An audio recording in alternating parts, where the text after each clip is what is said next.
ዋናው ኮሩ የክርስትና ድነት በክርስቶስ አካል ውስጥ መጨመር ነው። ያ የምንጨበርበት የክርስቶስ አካል ደግሞ ምንድነው? ሰው ሆኖ በመካከላችን የተገኘበት የሰውነቱ መቅደስ የለበሰው ስጋ እሱ መቼ ነው የተጀመረው? በጽንሰቱ። ስለዚህ መዳናችን ከክርስቶስ ጽንሰት ጀምሮ የሚነገር ነው ማለት ነው። የኛ የቤተክርስቲያን አባቶች ስለ መዳን ሲያስተምሩ ከጽንሰት ነው የሚጀምሩት። በጽንሰቱ ይህንን አደረገልን፣ በመወለዱ ይህንን አደረገልን እያሉ በእያንዳንዱ በክርስቶስ ሕይወት በመጠመቁ ይህንን አደረገልን፣ በመጾሙ 40 ቀን በምድረ በዳ በመጾሙ በመፈተኑ ይህንን አደረገልን፣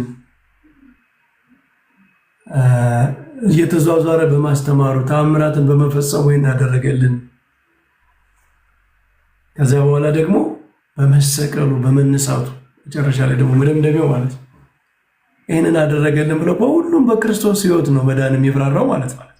እና መዳንን ከስጋዊ ለይቶ የሚናገር ሰው አዛብቷል፣ ቀንሷል። ሪዳክሽኒዝም አለ። በሪዳክሽኒዝም ምክንያት ደግሞ ዲስቶርሽን አለ ማለት ነው።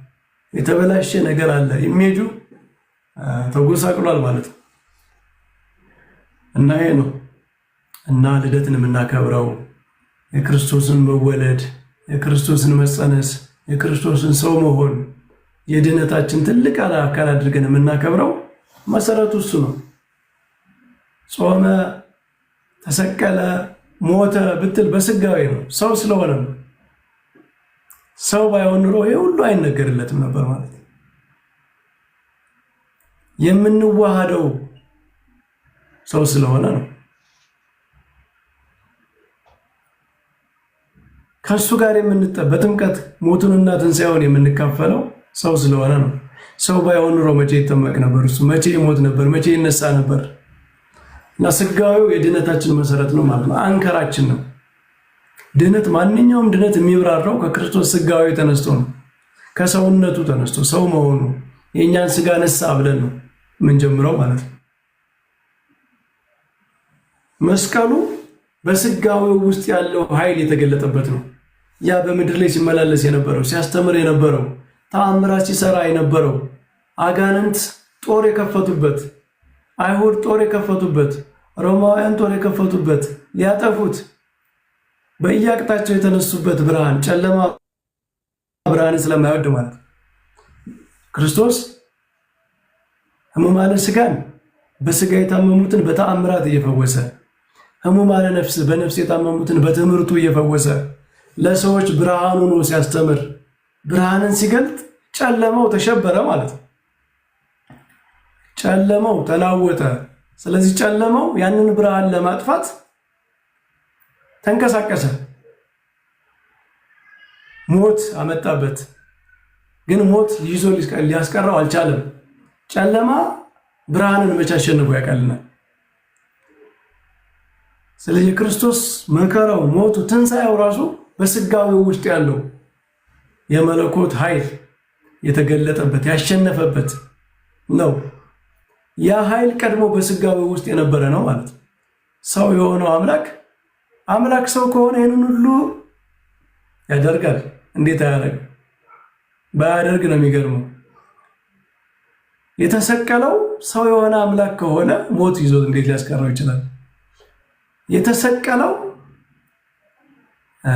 እና ጨለማ ሁሉ ሊያጠፋው የተነሳው ክርስቶስ፣ ብርሃን ክርስቶስ፣ መለኮት ሰው የሆነ የሰውን ስጋ የለበሰ መለኮት ከሆነ በእርግጥም ጨለማ አሸንፎት ሊቀር አይገባም። ስለዚህ ጨለማውን አጥፍቶ ተነሳ፣ ብርሃኑን ገለጠ ማለት ነው። ስለዚህ የመዳናችን ምስጢር ሁሉ ከስጋዊው ላይ ያለ ነው፣ ከሰውነቱ ላይ ያለ ነው፣ ሰው ከመሆኑ። ስለዚህ እንደ ልደትንማ እናክብር እንጂ ክርስቶስ ሰው የሆነበትን የተገለጠበትንማ በእልልታ እናክብር እንጂ ታቦቶቻችን መሰዊያዎቻችን አውጥተን ቅዳሴ እየቀደስን ካህናት ምንድነው በሚያምር መጎናጸፊያ በእልልታ የእግዚአብሔርን ክብር በሚመጥን መንገድ በሚመጥን እንኳን አይደለም። ያው እኛ ምድራውያን የሆኑ ሰዎች በምንችለው ማለት ነው እናከብረዋለን። ማክበር ግድ ነው። ለምን? የድህነታችን መሰረት እሱ ነው። መሰረቱ የታነጸበት እሱ ነው እና ኦርቶዶክሳውያን ልደትን ስናከብር በእልልታ ስናከብር ይህንን ነው ስለ መስቀሉ ማንናገር እናትና ልጁ ጋር ናችሁ ገና የሚሉን ሰዎች ይህንን ጥልቅ የሆነ የድህነት ነገር ስላልተረዱ ነው እና እንዲረዱ ነው። እንደ መስቀሉን እኛ በላይ የሚያከብራል እንዴ? መስቀሉ በሚታሰብበት ሰዓት ኦርቶዶክሳውያን እንዴት ነው የምናከብረው? ሕማማትን ለመስቀልከ ንሰግድ ኦ ሊቅነ እያልን አይደል እንዴ?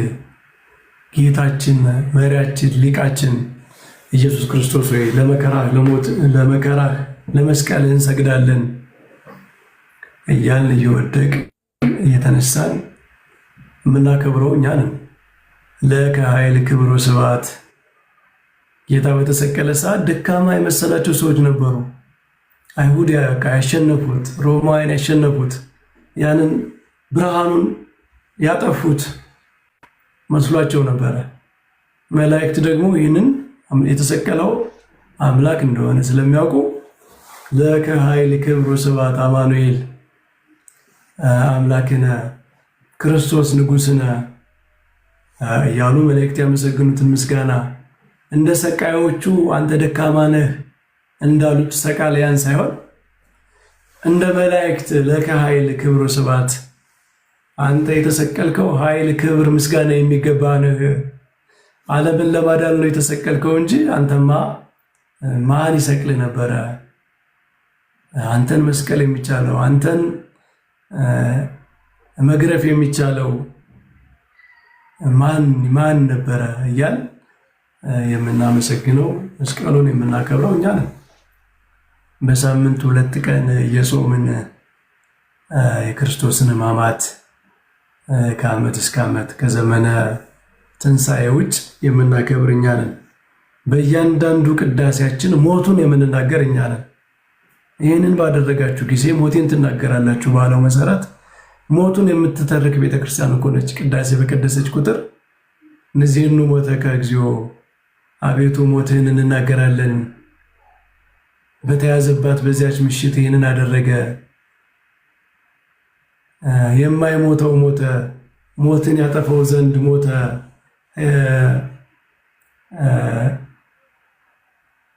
ሕሙማንን ይፈውሳቸው ዘንድ ታመመ እያለች የምታመሰግን በየዕለቱ ቅዳሴ የምትቀድስ ቤተክርስቲያን ነች። ስለዚህ እኛ ትንሣኤውንም ሞቱንም ስጋዌውንም ሳንቀንስ ሳናጎድል ሁሉንም በሚገባው ልክ የምናከብር የምናስብ ለመዳናችን የተደረገልን ነገር ሁሉ ሳንቀናንስ የምንፈጽም ነን ማለት ነው። ሁለተኛው ትንሣኤ ነው። አንዱ ችግር ደግሞ ትንሣኤ ላይ ነው። ትንሣኤም ባይዘዌ በፕሮቴስታንት ቴዎሎጂ ትንሣኤ በጣም ዝቅተኛ ቦታ ነው ያለው። ይህንንም እኛ አይደለንም የራሳቸው ቴዎሎጂያን ናቸው የሚሉት። ባይዘዌ አሁን መጽሐፍ አውጥቼ ላሳያችሁ እችላለሁ። ትንሣኤው ምንድነው? በሰው ድነት ውስጥ በቃ ይሄ ፔናልቲው ምናምን የቅጣቱ ምናምን መስቀል ላይ ነው የሚያልቀውና ለትንሣኤው ማብራር ትንሣኤው ብዙ ቦታ ይሄ በፔናል ሳብስቲቱሽን ቲዮሪ አቶንመንት ቲዮሪ ዋናው የፕሮቴስታንት ሴንትራል የሆነ የድነት ቲዮሪ ነው። ትንሣኤው ብዙ ቦታ የለውም ማለት በቃ ክርስቶስ ቅጣቱ ነው፣ ዋናው ቅጣቱ ነው። ትንሣኤው ዶሚናንት ቦታ ያለው ክርስቶስ ድል አደረገ፣ ጨለማውን አሸነፈ የሚለው የጥንት ቤተክርስቲያን እና የኛም አሁን የኦርቶዶክሳውያን የትራዲሽናል አብያተ ክርስቲያናት ሴንትራል የሆነው ዋናው የነገረ ድነት ትምህርታችን በክርስቶስ ድል አድራጊነት ላይ የተመሰረተ ነው። ቅዳሴያችን ላይ አይታችሁ ከሆነ የሞተበትን ምክንያት ሲናገር ሞተ ምንድነው ያብራራል የሞተበትን ምክንያት። የማይሞተው ሞተ፣ ሞትን ያጠፋው ዘንድ ሞተ፣ ዲያብሎስን ይሽረው ዘንድ ሞተ፣ የኃጢአትን ማሰሪያ ይቆርጥ ዘንድ ሞተ። የድል አድራጊነት የአሸናፊነት ነው። ክርስቶስ የጨለማውን ኃይላት በሰው ልጅ ላይ ሰልጥነው የነበሩ የጨለማ ኃይላትን አሸነፈ፣ እነሱን ድል አደረጋቸው የሚል ነው ሴንትራል የሆነ እኛ ማለት ነው። እና ትንሣኤው እዛ ላይ ሴንትራል የሆነ ቦታ ይኖረዋል ማለት ነው። ወደ ፕሮቴስታንት ስትሄዱ ፔናል ሰብስቲቱሽን ለትንሣኤው ብዙ ቦታ የለው። ትንሣኤው በኋላ ወደ ሳንክቲፊኬሽን ወደ ግሎሪፊኬሽን ምናምን ነው እንጂ የሚመጣው ዋናው ድነት መሰረት የሚሉት ጀስቲፊኬሽን ላይ ብዙ ቦታ የለውም። ግን ጳውሎስ ግን እንደዛ አይደለም የሚለው። ጳውሎስ ምንድነው የሚለው? ስለ ኃጢአታችን የሞተ ስለ መጽደቃችን የተነሳ ነው የሚለው ሮሜ 4 ላይ ይመስለኛል። በቀጥታ ጳውሎስ የሚለው ምንድነው? ስለ ኃጢአታችን የሞተ ስለ መጽደቃችን ደግሞ የተነሳ ነው የሚለው። ሮሜ 1 ቆሮንቶስ ምዕራፍ 15 ላይ ምን ይላል? ክርስቶስ ካልሞተማ ከነ ኃጢአታችን ነን ገና ይላል። ማነው ይቅርታ፣ ክርስቶስ ካልተነሳ ገና ከነ ኃጢአታችን ነን ይላል። ምን ማለት ነው? ክርስቶስ ካልተነሳ ገና ከነ ኃጢአታችን ነን፣ የኃጢአት ስርየት አላገኘንም ነው። ስለዚህ የኃጢአት ስርየት በመስቀሉ ብቻ ሳይሆን በመነሳቱ ነው። የክርስቶስን ክህነት የክርስቶስን ትንሣኤ የማያካትት በመስቀሉ ላይ ብቻ የሚያልቅ ድነት ጀስቲፊኬሽን የለም።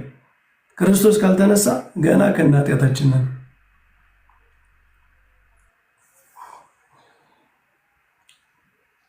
መጨረሻ እንግዲህ በዚህ በፔናል ሰብስቲቱሽን ቲዮሪ ደግሞ ምንድነው ማርጂናላይዝ የሚደረገው መንፈስ ቅዱስ ነው።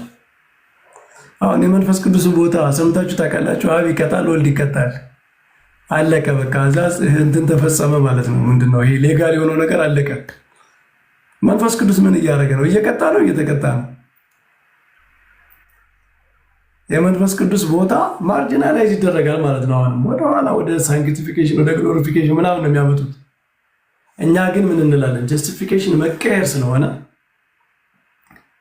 መለወጥ፣ አዲስ መሆን፣ መስተካከል ምንድነው የሚቆጠር ብቻ ሳይሆን ጽድቅ የሚኮንም በእኛ ውስጥ የሚለወጥን ነገርም የሚያመለክት ስለሆነ መንፈስ ቅዱስ ይመጣል ማለት ነው። የሚለውጠን መንፈስ ቅዱስ ነው። የሚያድሰን መንፈስ ቅዱስ ነው። ሰውነታችን የሚቀድስ ሰው የሚያጥፈው መንፈስ ቅዱስ ነው። ለመንፈስ ቅዱስ ቦታ አለን ማለት ነው። እኛ ብቻ ሳይሆን መጽሐፉ ለመንፈስ ቅዱስ ቦታ አለው። ክርስቶስን ምንድን ነው የሚለው? ሮሜ ምዕራፍ 1 ላይ ስለ ክርስቶስ ሲናገር በመንፈስ የጸደቀ ይላል። ይቅርታ 1 ጢሞቴዎስ ላይ ነው አይደል? እሱ እንደዚህ የሚለው በመንፈስ የጸደቀ እግዚአብሔርን የመምሰል ሚስጥር ታላቅ ነው ይልና በመንፈስ የጸደቀ ለመላእክት የታየ ይላል። በመንፈስ የጸደቀ ማለት ነው። መጽደቅ የሚለውን ከትንሣኤ ጋር ያገናኘዋል። ሮሜ ምዕራፍ 1 ላይ እንደ ቅድስና መንፈስ ከሙታን በመነሳት የእግዚአብሔር ልጅ ሆኖ የተገለጠ ይላል። እንደ ቅድስና መንፈስ ከሙታን በመነሳት የእግዚአብሔር ልጅ ሆኖ ዲክላርድ ነው የሚለው እና የጀስቲፊኬሽን ነው። የክርስቶስ ትንሣኤን ከጀስቲፊኬሽን ጋር ያገናኘውና እንደ ቅድስና መንፈስ ይላል። ሌላው ሁለተኛው ሌላ ሪዳክሽኒዝም የትንሣኤው ጉዳይ ነው። በፕሮቴስታንት ቲዮሎጂ ውስጥ የትንሣኤው በፔናል ሰብስቲቱሽን በፔናል ሰብስቲቱሽን አቶንመንት ቲዮሪ በወልድና በአብ መካከል ነው አብዛኛው ነገር ቅጣቱ ምኑ የሚያልቀው ማለት ነው። እና ያ ነው የሚቆጠረው ደግሞ ለሰው የሚባለው ኢምፒዩቴሽን ከዚያ ላይ ከፔናል ሰብስቲቱሽን ላይ የተመሰረተ ነው። እና ይሄ ፎሬንሲክ የሆነ ኤሌን የሆነ ከእናንተ ውጭ የሆነ ጽድቅ በሚባለው ውስጥ የመንፈስ ቅዱስ ቦታ የለም ማለት ነው። መንፈስ ቅዱስ በኋላ ነው የሚመጣው በሳንክቲፊኬሽን ግሎሪፊኬሽን ምናምን በሚለው ውስጥ እንጂ ጀስቲፊኬሽን ላይ ትንሽ ቦታ ነው የሚኖረው። እኛ ላይ ግን እንደዛ አይደለም። ለምን? ለእኛ ጽድቅ ማለት የሚቆጠር ነገር ብቻ አይደለም፣ የምንሆነውም ነገር ነው። እና ያንን የሚያደርገን ደግሞ መንፈስ ቅዱስ ነው። ክርስቶስን ከሙታን አስነሳው ተብሎ የተነገረው መንፈስ ቅዱስ እኛንም አዲስ ህይወት የሚሰጠን ክርስቶስን ከሙታን ያስነሳው መንፈስ ቅዱስ አዲስ ህይወት ይሰጣቸዋል እንዳለ ጳውሎስ ማለት ነው። እና ያ ጀስቲፋይ የሚያደርገን መንፈስ አለ ማለት ነው። ማለት ጀስቲፊኬሽን የሆነ የሚቆጠር ነገር ብቻ አይደለም። እኛ ጋር ጀስቲፊኬሽን የምንሆነውም ነው። እግዚአብሔር ጀስቲፋይ ነው የሚያደርገን። ጽድቅን ምንድነው? ከኃጢአታችን አጥቦ ቅዱስ አድርጎ አንጽቶ አካሉ አድርጎ ከዚያ በኋላ ደግሞ እሱን የሚያስደስት የጽድቅ ህይወትን ያለብሰናል። ያንን የምናደርግበትን ጸጋ ይሰጠናል። ስንወድቅ የምንነሳበት ኃይል ይሰጠናል። በመንፈስ ቅዱስ እንድንመላለስ ያደርገናል። ስለዚህ ጀስቲፊኬሽን ውስጥ መንፈስ ቅዱስ አለ ማለት ነው።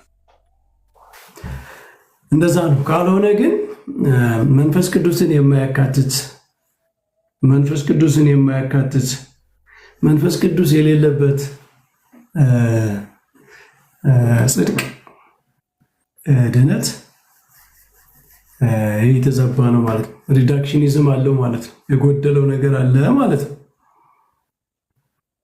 እኛ እንደምታውቁት ጽድቃችን ጸደቅን ብለን በፓስት ቴንስ የምንናገርበት ጽድቃችን የሚጀምረው በጥምቀት ነው። እሱም በመንፈስ ቅዱስ የሚደረግ ነው እና ከክርስቶስ ማዳን የተነሳ ከመስቀሉ የተነሳ ግን በመንፈስ ቅዱስ የሚፈጸም የኛ በመንፈስ ቅዱስ መከር፣ መንፈስ ቅዱስ በእኛ ውስጥ ማደር፣ ለእኛ ዳግም መስጠት፣ ይሄ ነው ጽድቅ። ጽድቅን እኛ ፎሬንሲክ አድርገን አፋዊ የሆነ ነገር አድርገን ስለማንተረጉም ማለት ነው። ስለዚህ ለመንፈስ ቅዱስ በቂ ቦታ አለን። በኢምፒውቴሽን እና በፔናል ሰብስቲቱሽን ቴዎሪ ግን ቅድም ከዚህ እንዳሉት መንፈስ ቅዱስ ብዙ ቦታ አይገኝለትም ማለት ነው እና ይሄ ኤንቲ ራይት የሚባል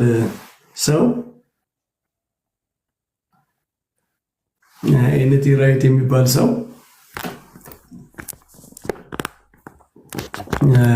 የጻፈውን አንድ መጽሐፍ ላሳያችሁ በዚህ ጉዳይ። ኤንቲ ራይት ጀስቲፊኬሽን የሚል መጽሐፍ ስለ ጽድቅ ማለት ነው እና እነዚህ በተለይ ካልቪኒስቶች፣ ሪፎርመሮቹ በጣም ነው የሚቃወሙት። እነሱ በጣም ሃርድ የሆነ ኢምፒውቴሽን እና የፔናል ሳብስቲቱሽን ላይ ስለሚያተኩሩ፣ እነዚህ ደግሞ ኒው ፐርስፔክቲቭ ላይ ያሉ ሰዎች ይህንን ነገር ትንሽ ኢንዳይሬክትሊ ቢሆን ስለሚቃወሙ ይቃወሟቸዋልና ኤንቲ ራይትን ከሚቃወሙት ሰዎች አንዱ ነው። ግን ያው ፕሮቴስታንት የሚስተካከል ትምህርት አለው መስተካከል አለበት ብለው ከሚሰሩ ራሱ ፕሮቴስታንት የሆኑ ማለት ነው። ራሱ ፕሮቴስታንት ነው ባይዘው አይ ቲንክ አንግሊካ መሰለኝ። እና ኤንቲ ራይት ምን ይላል መሰላችሁ?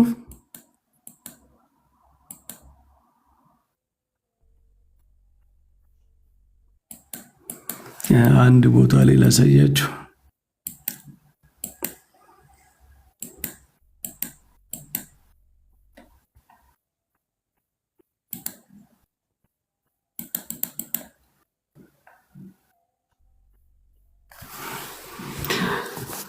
እዚህ መጽሐፍ ላይ ምን ይላል?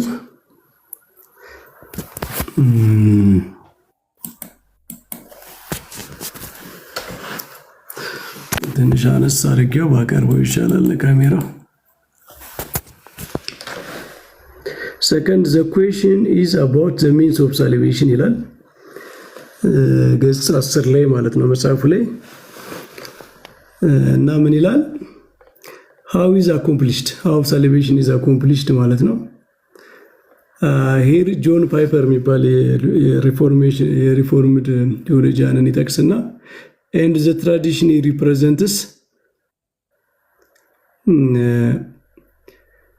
tradition he represents have said that salvation is accomplished by the sovereign grace of God operating through the death of Jesus Christ in our praise and on our behalf and appropriated through faith alone. ይሄ ነው አሁን እንግዲህ ዋናው የድነት accomplished by the sovereign grace of God operating through the death of Jesus Christ in our place and on our behalf. substitution ማለት ነው and appropriated through faith alone በእምነት ብቻ የሚገኝ ነው ይላል። absolutely I agree 100% ይላል። በዚህ ሴንቴንስ ማማለው there is not one syllable of the summary that እኔ ላነበው በቃ the summary that I would complain about but there is something missing ይላል። there is something missing or rather someone missing. Where is the Holy Spirit?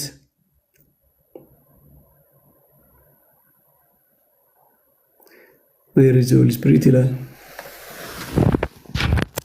እና መጽሐፉ ላይ ደጋግሞ መንፈስ ቅዱስ በፕሮቴስታንት የነገር ድነት አስተምሮ ትክክለኛ ቦታውን አልያዘም ይላል።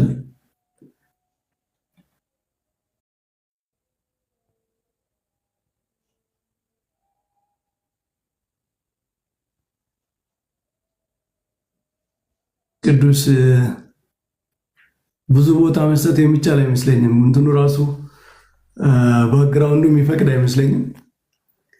ግን ያው ኮምፕሌኑ ከነሱ ስኮላርስ ጭምር ያለ ነው ለማለት ነው። አሁንስ አለው አይደል? አሁን እየፈራው ነው ደግሜ እንዳልጠፋ አሉ እኔ እየጠበቅኩት ነው። እሺ ስለዚህ መንፈስ ቅዱስ ትንሣኤ፣ ስጋዌ እነዚህ ነገሮችን በምልአት የማያሳይ እንደ መስቀሉ ላይ ብቻ የሚያተኩር ወንጌል አንደኛ ስህተት ነው፣ ዲስቶርሽን ነው፣ ሪዳክሽኒዝም ነው። ሁለተኛ መስቀሉን ራሱ በትክክል ለመረዳት አይሆንም። መስቀሉ ራሱ ይዛባል። የመስቀሉ ሚስጥር ከስጋዊ ካልተነሳ ክርስቶስ ለምን ነው ሞት እንድል ያደረገው ቢባል እኮ አንድ ሰው ሞት ይዞ ስላላስቀረው ነው የሚለው ጴጥሮስ። ሞት ለምንድን ነው ይዞ ያላስቀረው? በተዋህዶ ምክንያት ነው። መለኮት የተዋህደው ስጋ እኮ ነው ወደ መቃብር የገባው። እንዴት ነው እሱ የሚፈርስ የሚበሰብስ? መለኮት የተዋሃደት ነፍስ እኮ ነች ወደ ሲኦል ሄዳ የበዘበዘች። እንዴት ነው ሲኦል ያችን ነፍስ ሲኦል የሚይዛት? ስለዚህ ከስጋዊው ተነስቶ ነው ማንኛውም የመስቀሉ ስራ ራሱ የሚብራራ። ትንሣኤው የቅዱስ ጳውሎስ ስለ ክርስቶስ መስቀል አውርቶ ስለ ትንሣኤው ሳያወራ አይቀርም። ሮሜ መልእክታውን በጣም ስለ ጀስቲፊኬሽን ስለ ጽድቅ ያስተማረበት ቦታ ላይ ጥምቀትን ሲያብራራ ትንሣኤን ያነሳል። 7 ላይ 8 ላይ እንደ መንፈስ ፈቃድ የሚመላለሱ ስጋን ኮነነ፣ ኃጢአትን ምንድነው በስጋው ኮነነ። እንግዲህ እኛ ለኃጢአት ሙተን እንደገና እንዴት ወደ ኃጢአት እንመለሳለን? ለጽድቅ ተነስተናል እያለ ትንሣኤ ዋና ቲሙ ነው የጳውሎስ እና የጳውሎስን ወንጌል ራሱ መስቀሉ ላይ ብቻ ማድረግ ማበላሸት ማዛባት ነው። ለዚህ ስጋዌን ትንሣኤን መንፈስ ቅዱስን በአንድ ላይ ከመስቀሉ አንጻር በአንድ ላይ በምልአት መያዝ ያስፈልጋል ማለት ነው እና ይህንን ሳይዙ ሰዎች መስቀሉ ላይ ብቻ ሲያተኩሩ ሪዳክሽኒዝም ይመጣል እና ይህ ችግሩ ነው እናየዋለን ማለት ነው። አንዱ ችግሩ ነው እናየዋለን ማለት ነው። የኛ ቤተክርስቲያናችን በጣም ባላንስ ሊሆን የጥንት ቤተክርስቲያንን ትምህርት ይዛ ስላለች የክርስቶስን እያንዳንዱን ነገር በድህነታችን ያለውን ቦታ ታከብራለች። በድህነታችንም ውስጥ ሁሉም ስጋዊውን የክርስቶስን ኢቭን መፈተኑን መጾሙን፣ ማስተማሩን፣ መሰቀሉን፣ መከራ መቀበሉን፣ መነሳቱን፣ መንፈስ ቅዱስን መላኩን ይህንን ሁሉ በአጠቃላይ ጌታ አበይት በዓላት ብላ የምታከብር አበይት በዓላት ብላ የምታከብራቸው ለምንድን ነው? ለድህነታችን ሁሉም ቦታ ያላቸው ናቸው። ድህነታችን የሚብራራው በእነዚህ ሁሉ ነው። በአንዱ ብቻ በመስቀሉ ብቻ አይደለም። እንደዛ ነው። መስቀሉ የእግዚአብሔር ፍቅር የተገለጠበት ዋናው ክላይማክሱ ነው። ግን መስቀሉ በእነዚህ ነው የሚብራራው። ትንሣኤ ከሌለ መስቀል ምንድን ነው የሚሆነው? ትንሣኤ ከሌለ እኮ ክርስቶስ ሞቶ ተሰቅሎ ነበር የሚቀረው ማለት ነው። ሞቶ ቢቀር ኖሮማ ቅዱስ ጳውሎስ እንዳለው ከነ ኃጢአታችን ነን። ኃጢአት አልተሸነፈም ማለት ነው። ሞት አልተሸነፈም ማለት ነው። ክርስቶስ ሰው ባይሆን ኖሮ መስቀሉ ምን ትርጉም ይኖረዋል? ወይ ሩቅ ቤሲ ነው የሚሰቀለው፣ ወይም ደግሞ ፋንታሲ ነው። እነዚህ ኖስቲኮች ይሉት እንደነበረው፣ እነዚህ ዶሲስቶቹ ይሉት እንደነበረው ዝም ብሎ የተሰቀለ መሰለ እንጂ አልተሰቀለም ይሉት እንደነበረው እንደዛ ነው ማለት ነው። ስለዚህ የክርስቶስን መስቀል ራሱ በትክክል የሚረዳው ትክክለኛ የሚስጥረ ሥጋዌ ትምህርት መረዳት ያለ ሰው ነው። ካልሆነ ይዋዥቃል። መርከብ በማዕበል እንደሚማታ መስቀሉን ለመረዳት በማዕበል ነው የሚማታው። ሥጋዌ ላይ ችግር ካለ መስቀሉን መረዳት አይቻልም። ጥንታዊቷ ቤተክርስቲያን 400 ዓመት በሚስጥረ ሥላሴና በሚስጥረ ሥጋዌ ስትከራከር የነበረ ትምህርቱ በትክክል መሰረት ላይ እንዲቀመጥ መናፍቃን እንዳያዛቡት ስትታገል የነበረ ለምንድን ነው? የሚስጥረ ሥላሴና ሚስጥረ ሥጋዌ ላይ ከተበላሸ መስቀል የሚባል ነገር የለ። ትንሣኤ ሁሉም ትምህርቱ ነው የሚበላሸው ማለት ነው። እና መሰረቱ ያስ እንደሆነ ስለነ ቅዱስ አትናቴዎስ ስለ ክርስቶስ የባህሪ አምላክነት ሲከራከሩ፣ እነ ቅዱስ ቄርሎስ ስለ ክርስቶስ ተዋህዶ ሲከራከሩ፣ ድንግል ማርያም ወላዲት አምላክ መባል አለባት ሲሉ መስቀሉን ትተው ሰከንዳሪ ነገር ላይ ብቻ ነው ማለት ነው ሲለፉ የነበረው። ሰከንዳሪ የሆነ ነገር ላይ አይደለም። መስቀሉ ራሱ ሥጋዌ ላይ ችግር ካለ የሚስጥረ ሥላሴ ሥጋዌ ትምህርት ላይ ክርስቶስ እንዴት ነው ሰው የሆነው? ሰው የሆነው ለምንድን ነው? እንዴት ምን ሰው ሆነ ስንል ምን ማለታችን ነው የሚለው ትምህርት ላይ ችግር ካለ መስቀሉ ላይ ሰው መሳሳቱ አይቀርም። መስቀሉን ኤክስፕሌን ሲያደርግ ይሳሳታል ማለት ነው። እና ሁሉንም እናያዝ፣ ምልአት ይኑረን። የክርስቶስን እያንዳንዱን ያደረገውን ነገር በትኩረት ከድህነታችን ጋር አያይዞ መነጋገር ያስፈልጋል። ወይ ረዥም ጊዜ ቆየሁባችሁ በእውነቱ ነቀሲስ፣ ሌሎችም እያላችሁ እንግዲህ የተነጋገርነውን በልባችን ያሳድርብን። እኔ ጨርሻለሁ። ቀሲስ ስለተከታተላችሁ ስላዳመጣችሁ እግዚአብሔር ያክብርልኝ። ቃለ ሕይወት ያሰማልን። መምህረ በረከት ቃለ ሕይወት ያሰማልን። እድሜ ከጤና ጋር ይስጥልን። በጣም በጣም ድንቅ ትምህርት ነው። በእርግጥም እምነት የሚባለው ይሄ እኮ ነው አይደለ? እንደው እዚያ ቤት ፌዛሎን ተብሎ ግን የሆነ ሰፈር ላይ የተቀመጠ የሆነ ቁጭ አለ ተንጠልጥሎ ያለ ዝም ብሎ አንድ የሆነ ተቋም የሚመስል ነገር ነው የሚታየኝና እምነት ጠቅላላ ነገረ ድህነትን የሚያይ ነገር ነው፣ የሚዳስስ ነገር ነው። ነገር እምነትንም ጭምር በሙሉ ማለት አጠቃላይ የብሉይ ኪዳኑንም ካለወተ እግዚአብሔር የሚጀምር ነገር ነው። እምነት የሚባለው ነገር የሆነ ታይም ላይ መጥቶ ቁጭ ያለ ነገር አይደለም። እና ደግሞ በተለይ በዚህ በአዲስ ኪዳን በምስጢረ ሥጋዌ ደግሞ የክርስቶስን የማዳን ስራ የእኛን ባህሪ ሲነሳ የሚጀምር ነው የሚለው በጣም በጣም በጣም ምንም ጥያቄ የለውም። አትናቴዎስም ይላል እኮ አይደለ? እርሱ አምላክ ሰው የሆነው ሰው አምላክ ይሆን ዘንድ ነው ማለትም ነው። ደግሞ የሆነው እንደዚያ ነው። እና ባህርየ ሰብን ለማዳን ይላል ኪዳናችን ላይ ዘተረየ በሥጋ ለመድኃኒተ ትዝምደሰብ ባህርየ ሰብ ተብሎ ተተርጉሟል። ዘመድ መሆን ነው። እና የእኛን ባህሪ ሲነሳ እርቁ የሚጀምረው እዚህ አይደለ? እኛን እኮ ሲታረቀን እኮ የእኛን ስጋ ሲለብስ እኮ ይሄ እኮ በጣም በጣም በጣም ትልቅ እንትን ነውና ለዚህ አይደለም እመቤታችንስ የእርቅ ሰነድ የምንላት ሰውና መለኮት የተዋህዱባት ስለሆነች አምላክ ወሰብ መባል በማህፀነ ማርያም በድንግል ማርያም ስለሆነ መፈራረሚያችን ናት። የአዲስ ኪዳን ወይንም ደግሞ ሰውና እግዚአብሔር ሲታረቅ ባህሪውን በመንሳት ጭምር ስለሆነ የእርቅ ሰነድ እንላታለን። በጣም በእውነት ይሄ ቃል እንዴት እንደው ቢሄዱበት የተወሰነ ነገር ቢሉበት ራሱ ደስ ይለኛል። እርሶ እይታዎት በጣም ይለያል እና እስከ ቅርብ ጊዜ አይገባኝም ነበር። አንዳንዴ እርቅ የሚባለውን ወስዶ ዝም መስቀሉ ላይ ብቻ ይሄ በደም የሆነውን ማለት ፍጻሜ ያገኘበት ነው። መስቀሉ ፍጻሜ ነው፣ ተፈጸመ ነው ያለው። ጌታም ራሱ የሰራውን ስራ በሙሉ ከጽንሰት ጀምሮ መስቀል ላይ ወአመተ ለአልኩ ምድር ስብ ሁሉ አብዬ ከምድር ከፍ ከፍ ያልኩ እንደሆነ ሁሉን ወደ እኔ ስባለሁ አለ እና ሁሉን የሳበበት ነው። እዚህ ዮሐንስ ወንጌል ምዕራፍ 6 ላይ አብ ከሳበው በቀር ወደ እኔ የሚመጣ የለም የሚለውን ይዘው አንዳንዶቹ አብ ሳቢ። እንደውም አንድ የሆነ ሰውዬ አለ በጣም ቀልደኛ፣ ይሄ ፓስተር ደሞዝ የሚባል ሰውዬ በጣም ኮሜዲ ነገር ነው እና ስስቅ ነበረ። ትዳር ውስጥ ሳቢና ተሳቢ መኖር የለበትም፣ ይሄ በጣም አሳሳቢ ነው ይላል። የሆነ ድምፁ ራሱ ሰምተውታል መምህር በረከት?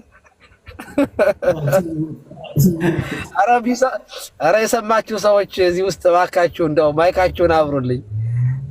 ይሄ ብሮክሊን የሚል እና ይሄ ጥቁር ዳቦ የሚስቱን እንትን ነው ትእዛዝ እና ይሄን ይዛና ስትለኝ ያደርጋለሁ።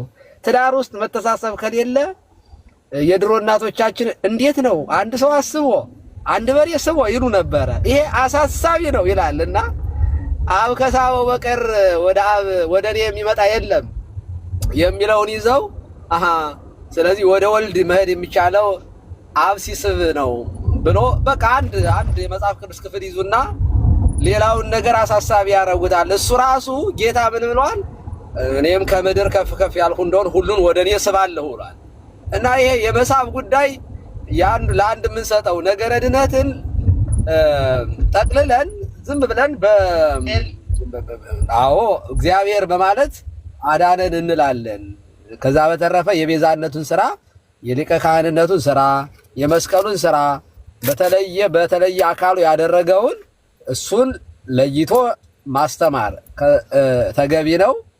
ግብረባ እንትን የሶስትነታቸውን አንድነታቸውን አጉልቶ ማስተማር ተገቢ ነው እና ይሄ ነገረ ድነት ነው። ነገረ ድነት እምነት ያድናል ሲባል አዎ ያድናል። በእኛ ቤተክርስቲያን በነገራችን ላይ እምነት አያድንም የሚል ትምህርት የለም። እምነትማ በጣም ነው የሚያድነው። ግን እምነት ሲባል ምንድነው ስንል ዘሆል ፓኬጅ ነው። በወንጌል ማመን ነው የሚያድነው። ወንጌል ደግሞ ያመነ የተጠመቀ ይድናል ይላል። ቅዱስ ቁርባን ተቀበሉ ይላል። ብዙ ነገሮችን የሚለው ይሄ ሁሉ እምነት ምን ይሆናል? ያድናል።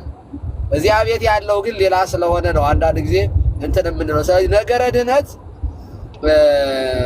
የሚያድነው እምነት ከምስጢረ ስጋዌ በተለይ በአዲስ ኪዳን ሰው ከመሆኑ ጀምሮ ያለውን እስከ እርገቱ ድረስ ክብር ያገኘንበት ድል እስካደረግን በማለት እስከ በበዓለ ሃምሳም ደግሞ መንፈስ ቅዱስ ወርዶ የሰው ልጆች ሁሉ ወደ አካሉ እስከ የመለሰበት ይሄ ሁሉ ነገር ተጠቃሎ እምነት ያድናል እንላለን ነው እና በጣም ነገር ለዚህ ነው ቤተክርስቲያን በጣም ነገረ ድነትን በጣም ዲፕ ገብታ ነው የምታብራራው። በእያንዳንዱ ጌታ በሄደበት ሁሉ ገብታ የሄደበትን ጉዞውን ተርጉማ አብራርታ ቤተክርስቲያን ታስተምራለች እና በጣም ቤተክርስቲያንን ሰው የሚወደው በመወለዱ ከእናት ከአባቱ ኦርቶዶክሳዊ መሆኑ በእናት በአባቱ እምነት መገኘቱ ጸጋ ነው፣ እድል ነው። በጣም ሳክስፋክሽን በጣም እረፍትና ወይንም ደግሞ በጣም ደስታ ግን እውነት ለመናገር አንድ ክርስቲያን የሚኖረው ቤተክርስቲያንን ሲያውቃት ነው፣ በጣም ሲረዳት ነው።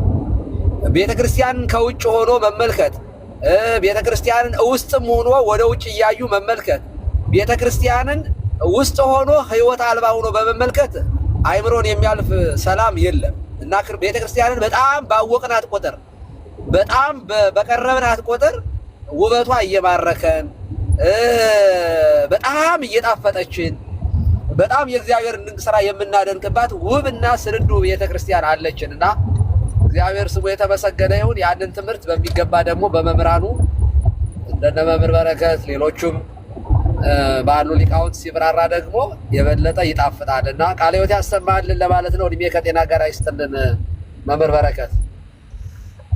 አሜን አሜን። ቀሲስ ቃለ ሕይወት ያሰማልን። እርሶም ብርሃነ ቃል እንደምን አመሻችሁ መምህራን፣ እንደምን አላችሁ? ቀሲስ እንግዲህ ያው ድጋሚ ይስጥኝ ወርክም ብያለሁ። በእውነት በጣም ድንቅ ትምህርት ነው። የትንሣኤው ላይ ለመድረስ ስጋዊውን ማወቅ፣ ስጋዊ ላይ ለመድረስ ደግሞ ማንነቱ እንዴት ነው ድህነቱ የጀመረው የሚለውን ነገር ከመስቀል ላይ ሳይሆን ከማህፀን የጀመረውን የድህነት ስራ ጀምረው ከዛ በኋላ ሞቱ ላይ የተንጠለጠለ ማዳን ብቻ ሳይሆን በትንሣኤውም የሄደውን የክርስቶስን ስራ የነገሩብን መንገድና በአብና በወልድ ብቻ የቀረ የድህነት ስራ ሳይሆን መንፈስ ቅዱስ ውስጥ በዛ ውስጥ ያለው ሮል ምንድን ነው የሚለውን ነገር በደንብ እንድናይ ያደረጉበት መንገድ በእውነት አሁን ቀሲስ እንዳሉት እንዴት ተያይዞ ነጥብ በነጥብ እስከ መጨረሻው የሄደ የክርስትና ትምህርት በቤተክርስቲያናችን እንዳለ ያሳዩን ስለሆነ በጣም በመምህሮቻችን እንድንኮራ አድርጎኛልና እግዚአብሔር ይስጥልን፣ ቃል ሕይወት ያሰማልን እላለሁኝ። በስጋዊ ላይ ጉዳይ ላይ ከዚህ በፊት በይደር የተያዘብኝ አንዲት ጥያቄ ነበረችና እሷን ከመናገሬ በፊት ዛሬ ራሱ ይሄ ስጋ የሆነው ስጋው ቃል ያ ስጋ የተባለው የኢየሱስ አካል ለአብና ለመንፈስ ቅዱስ ቃላቸው ነው የሚል ትምህርት ሁሉ በቃ ዛሬ ሰምቼ በቃ ሁልጊዜ አዲስ የሆነ ትምህርት እየሆነብኝ ገርመኛል። ጥያቄ ታዲያ ምንድን እንድትብራራልኝ የፈለግኩት ከዚህ ቤት የተያዘችልኝ ጥያቄ ነበረች። ታላቁን ቤት ነው በእርግጥ እንደው እናንተ ስላላችሁ ትነግሩኛላችሁ ብዬ ነው። ይሄ ስጋ የሆነው ማለት ቃል ስጋ ሆነ የሚለውን ነገር ስናይ በሰማይ ሞልቶ በምድርም የታየበት እኔ ከሰማይ የወረድኩ እንጀራ ነኝ የሚለውን ነገር የኢየሱስ ክርስቶስን ቃል ወስደን ያ ስጋው ቃል በአራት ሳይሆን ሁለትም ሳይሆን በባህሪው ላይ ሁለት ሳይሆን በአካሉ ላይም ደግሞ አራት ሳይሆን የሆነውን ነገር አስበን እና ያ ስጋ ዘላለማዊ ሆነ ወይ ቅድመ ዓለምም አደረገው ወይ የሚል ትምህርት በኩነትና በግብር የሚል ነገር አንድ ጊዜ ሆነች ትምህርት ሰማሁኝና እንድትብራራልኝ ፈልጌ እንትን አልኩኝ። ምናልባት ከተረዱኝ የክርስቶስ የለበሰው ስጋ ዘላለማዊ ያደረገው ቅድመ ዓለምም ሞቼም ነበርኩኝ የተነሳው ዘላለማዊ ነኝ አልፋም ኦሜጋም ነኝ ብሎ ክርስቶስ የተናገረው ያንን የለበሰውን ስጋ አልፋና ኦሜጋ አድርጎታል ወይ የሚል እንትን ያለኝ ጥያቄ። እንዴት ነው ያደረገው እሱ ነገር? ትምህርቷን ሰምቻት ግን አልተረዳኋትም። ያው የትምህርታችን ሁልጊዜ እንደዚህ በጣም የሚገርም ነገሮች ትንተና ስላሉት ነው። ቀሲስም ስላሉ ደግሞ ይሄ ምናልባት ዲቤት ውስጥ ይገባው ይሆን አላወኩም እንጂ ሁለተኛው ፖይንቴ ቀሲስ ጋር የሚነጋገሩበት ይመስለኛል ከሉተር ጋር ዳዊት ጋር ይሄ ነፍስ የተለየ መለኮት የተዋህደው የምትለዋም ነገር እኔ ራሴ ጠይቄው እኔ እሱን ነገር አልተረዳሁትም ብሎ የነበረ ሉተር የሆነ ዳዊትና እንደው ምናልባት ሃይላይት ካለኝ በሱ ጉዳይ ላይ እርሶ ስላሉ ነው። ግን መምህር ይህንን ነው የኔ ጥያቄና እግዚአብሔር ይስጥልኝ። እሺ የመጀመሪያውን እስኪ አስታውሰኝ ባጭሩ። ያ የክርስቶስ የለበሰው ስጋ አልፋና ኦሜጋ ሆኗል ወይ ማለት ይቻላል ወይ? የቱ ጋር ነው የጀመረው? ክርስቶስ ቀዳማዊ ያደረገው ወይ ማለት እንችላለን ወይ?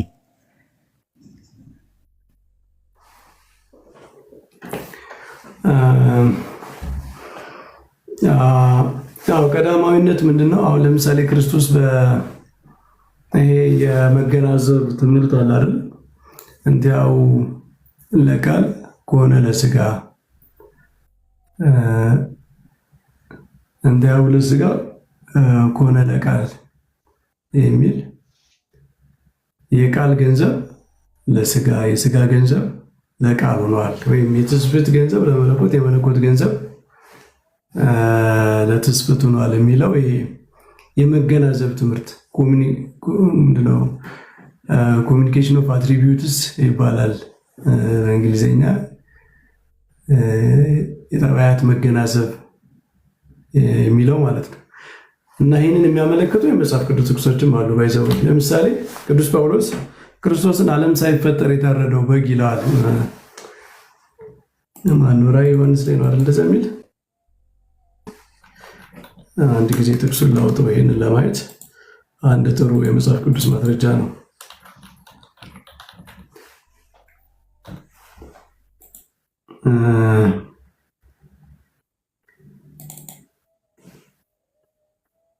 እና ዓለም ሳይፈጠር የታረደ በግ ይላል። ክርስቶስ በግም ቢባል የታረደም ቢባል በስጋው ነው የሚባለው። በሰውነቱ የተፈጸመ የመስዋዕትነቱን ስራ ነው የሚያመለክተው።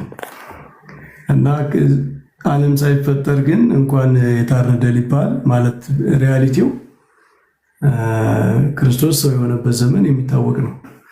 ግን ከመገናዘብ የተነሳ የመለኮትን ቀዳማዊነት፣ የሰውን ልጅ ማዳን፣ ስለ ሰው ልጅ መከራ መቀበል ቀድሞ በልበ አምላክ የታሰበ ስለነበረ ከሆነ ከዘመን በኋላ እግዚአብሔር በቃ እንደዚህ ላድርግላቸው ብሎ አዲስ ሀሳብ መጥቶለት ያደረገው አይደለም። እግዚአብሔር ዓለምን ያዳነ ምንድነው? ሰው የሆነ አንድ ኦፕሽን አንድ ነገር አድርጎ ሲበላሽበት በቃ እንደዚህ ላድርግ በቃ መፍትሄ ምን ይሆን ይሻላል ምናምን ብሎ አስቦ ምን ባረግ ይሻላል ብሎ ኦኬ እንደዚህ ላድርግ ምናምን ብሎ አስቦ እንደሚያደርገው አይደለም። እግዚአብሔር በመለኮቱ የሚቀየር እውቀቱን የሚቀየር ፕላኑን የሚቀየር ምናምን አይደለም።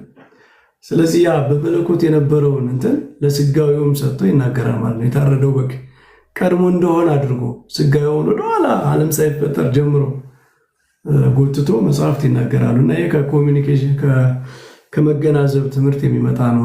መለኮት ራሱ ዘመን ተቆጠረለት። 2000 ዓመት ተወለደ። ድንግል ማርያም ራሱ ወላዲተ አምላክ ስትባል አምላክ ተወለደ ብለን ለአምላክ መወለድ ዘመን እንደቆጠርንለት ሁሉ በ30 ዘመን ተጠመቀ፣ በ33 ዓመቱ ተሰቀለ እያልን በስጋ ዘመን እንደምንቆጥርለት የለበሰውም ስጋ ከመለኮት ተዋህዶ የተነሳ ወደኋላ ሄዶ ቀዳሚ ተደርጎ ደግሞ ሲነገር እናያለን ማለት ነው። እና ይሄ የስጋዌ ምስጢር ነው ማለት ነው። ግን ዋናው ነገር እንትን ማለት ያለብን ሁልጊዜ መጠቀቅ ያለብን በተዋህዶ የሚነገር ሁሉ ያለመቀላቀልና በተአቅቦ ነው ማለት ባህሪው ጠፍቶ አይደለም። በቃ ስጋ ለምሳሌ ቀዳማዊ አይደለም በባህሪው። ስጋ ዘመን የሚቆጠርለት ነው። ከዚህ ዘመን ጀምሮ የሚባል ነው ተፈጥሮ ማለት ነው። እና ዘመን የማይቆጠር መሆንን የሚያገኘው ከመለኮት ተዋህዶ ነው። የመለኮትን ገንዘብ አድርጎ ተቆጥሮለት ነው። ከመለኮቱ ጋር በመዋሃዱ የተነሳ ያ ይነገርለታል እንጂ ስጋ በራሱ አትሪቢዩት ዘመን የሚቆጠርለት መሆኑን አልቀረም ነው ማለት። ያንን ትቶ አይደለም ነው ዘመን የሚቆጠርለት መሆን መነሻ ያለው መሆንን ትቶ ዘመን የማይቆጠርለት ሆነ ማለት አይደለም። እንበለውላቴ ነው አይደለ? ከሲስ በኋላ ያብራሩልናል። ተዋህዶ ያለመለወጥ ነው። መለኮትም ዘመን ተቆጠረለት ስንል ተለውጦ በዘመን የሚሰፈር ሆነ ማለታችን አይደለም። ዘመን የማይቆጠርለት መሆኑን ሳይለቅ ነው ዘመን የሚቆጠርለት። ስለዚህ ያንን ይዞ ያለውን አትሪቢዩት ይዞ ነው ከመለኮት የተዋህዶ የተነሳ የመለኮት ለስጋ ይነገራል። መለኮትም ባህሪውን ሳይለቅ ከስጋ ተዋህዶ የተነሳ የስጋ ውሱንነት፣ የስጋ ድካም፣ የስጋ ዘመን መቆጠር እንዲህ ነገሮች ይነገሩለታል። ስለዚህ ሳይለቅ ነው ስጋ ቀዳማዊ ሆነ፣ የአብ ቃል ሆነ፣ አምላክ ሆነ። እንዲህ አይነት ነገሮች ስንናገር ተለውጦ አይደለም እንደዛ የሚባለው። ተለውጦ አይደለም መለወጥ፣ ውላጤ የሚባል ነገር የለም። መለኮትም እንደዚሁ ተራበ፣ ተጠማ፣ ተንገላታ፣ ውሱን ሆነ፣ የሚደክም ሆነ ምናምን ስንል ኃያልነቱን ትቶ አይደለም፣ በውላጤ አይደለም፣ ገንዘብ አድርጎ ነው ማለት ነው፣ በመገናዘብ ነው። እና በዛ መንገድ ይነገራል፣ በመጽሐፍትም ይነገራል፣ በሊቃውንትም ይነገራል። ቀሲስ የሚጨምሩት ካለ ይጨምሩ።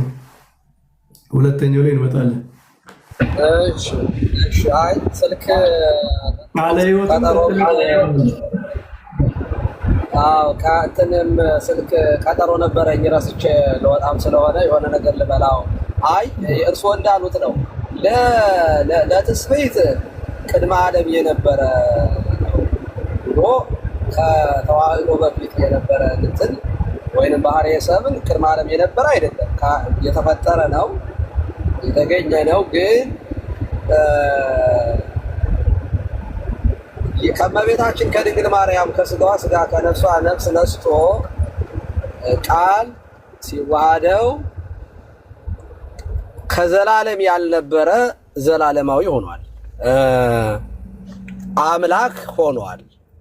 ተዋህዶ ቅድም እንዳሉት ዘንበለ ውላጥ ያለመለወጥ፣ ዘንበለ ቡአድ ያለመለየት፣ ዘንበለ ያለ መጠፋፋት፣ ዘንበለ ቱሳኤ ያለ መጨመር ያለ መቀላቀል ስለሆነ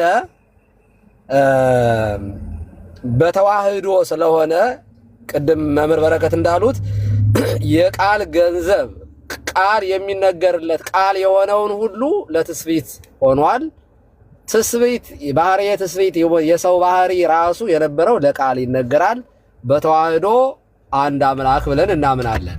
ነገር ግን ከስጋ እንትን ቃል የተዋህደው ስጋ ከዓለም በፊት ነበረ የሚል አይነት ከሆነ እንደዚህ ያለ ትምህርት የለም። እንደዚህ ያለ ትምህርት የለም። ስጋ ከሰማይ ይዞ መጣ እና ያንን ስጋ ተዋህደ፣ እመቤታችን ዝሞ አደረባት፣ የነሳውን ስጋ ይዞ እንደዚህ ያለ ትምህርት ኑፋቄ ስለሆነ ምንፍቅና ስለሆነ እንደዚህ ያለ ትምህርት የለንም። ስለዚህ መምህር በረከት ያነሱት ሐሳብ እንግዲህ መምህሩ እንደዚያ የሆነ የሰሙት ቃል ብርሃነ ቃል ማንጋ እንደሆነ ስላላወቅኩኝ እሱን በደንብ አጥርቶ ማስተማር ያስፈልጋል። ግን ሁለተኛዋ ነጥብ ብዬ ወደ ስለምቸኩል ልሂድ። የብራዘር ዳዊት ሲናገር እኔም ሰምቼዋለሁኝ። መለኮት የተዋህደው ነፍስ የተለየው የሚለው ኦርቶዶክሳዊ አገላለጥ ይሄንን የምንናገረው የምንቀበለው ስጋውና ደሙን ነው። ስጋውን የጌታችን የመድኃኒታችን የምንቀበለው ስጋ መለኮት የተዋህደው ነፍስ የተለየው እንላለን። ይሄ ምን ማለታችሁ ነው? አገላለጽ ምን ማለት ነው ከተባለ ግልጽ ነው። እኔ እንደዚህ ጥርት ያለ አገላለጽ እንደውም እኔ ያለ ሁሉ አይመስለኝም። ምክንያቱም መለኮት የምንቀበለው ስጋና ደም የበጉን ስጋ ነው። ስለ ኃጢአታችን የሞተውን የታረደውን በግ ስጋውንና ደሙን ነው። ደሙን የምንጠጣው ስጋውን የምንበላው የሞተውን ነው። ስለዚህ መለኮት ነፍስ የተለየው የምንለው መሞት ክርስቶስ ሲሞት ስጋው ከነፍሱ ተለይቶ ማለትም ወደ ሲኦል በስጋው ወደ መቃብር ወርዶ በነፍሱ ወደ ሲኦል ወርዶ ነፍሳትን ሰበከላቸው ይለናል አንደኛ ጴጥሮስ ምዕራፍ 3 ላይ። ስለዚህ ይሄ ሲሆን ግን ነፍሱን ሰጠ አይደል የሚለው መጽሐፍ። ክርስቶስ ነፍሱን ሰጥቷል ለኃጢአተኞች ሁሉ። ስለዚህ ሞቷል ማለት ነው። ሞቷል። ሲሞት ግን ነፍስ የተለየው የምንለው ለምንድን ነው? ስለሞተ ነፍሱ ከስጋው ስለተለየች በሞቱ ማለት ነው። መሞት ማለት ነፍስ ከስጋ መለየት አይደለ? ስለኛ ነፍሱ ከስጋው ተለይታለች ነው። ግን ይሄ ሲሆን ግን መለኮት የተዋህደው እንላለን። ከነፍሱ መለኮት አልተለየም፣ ከስጋውም መለኮት አልተለየም። ለቅጽበት ለአይን ጥቅሻ በመቃብር ውስጥ ሲሆን በነፍሱ ወደ ሲኦል ሲወርድ መለኮት የተለየበት ጊዜ የለም፣ የታጣበት ጊዜ የለም። ስለዚህ የምንቀበለው ስጋና ደም መለኮት የተዋህደው ነው። መለኮት የተለየው አይደለም። የሩቅ ቢሲ ስጋ መለኮት የተለየው ከሆነ ሩቅ ቢሲ ነው። እሱ እንደዚህ ባዶ ስጋ ነው ማለት ነው። መለኮት የተዋህደው ስለሆነ ነው እኛ ሕያዋን የሆነው ወይንም ደግሞ የምንድንበት የዳንበት ለዚህ ነው። ስለዚህ የምትቀበለው ስጋና ደም የማን ነው ይባል? የጌታችን የአምላካችን የመድኃኒታችን ኢየሱስ ክርስቶስ እንላለን። ምንድነው በሚባልበት ጊዜ መለኮት የተዋሃደው ነፍስ የተለየው የምንለው ስለኛ ስለ ኃጢአተኞች የሞተው በግ ነው። የሞተው በግ ነው የምንበላው። ያልሞተውን በግ አይደለም የምንበላው፣ የሞተውን ነው፣ ነፍስ የተለየውን በግ ነው የምንበላው። መለኮቱ ግን ከነፍሱም ከስጋውም አልተለየም ለማለት ነው። አመሰግናለሁ። ተሰምቶ ይሆን መምህር በረከት? አዎ ተሰምቷል። ቀሲስ እንግዲህ ያልተስተካከለ ነገር ካለ እርማት ስጡበት። ስልኮች እየመጡብኝ ነው ተደጋጋሚ። ስለዚህ እወጣለሁኝ። ምናልባት ዳይጸ ልሳን ምናምን ካለ ማስተካከያውን ለእናንተ ሰጥቻለሁኝ። ጊዜ ስትልኝ ቀሲስ መልካም ነው። እሺ ቀሲስ ደህና የሆኑ ረክብርልን። እሺ አሜን። ቃለ ሕይወት ሀሳብ ስጥ።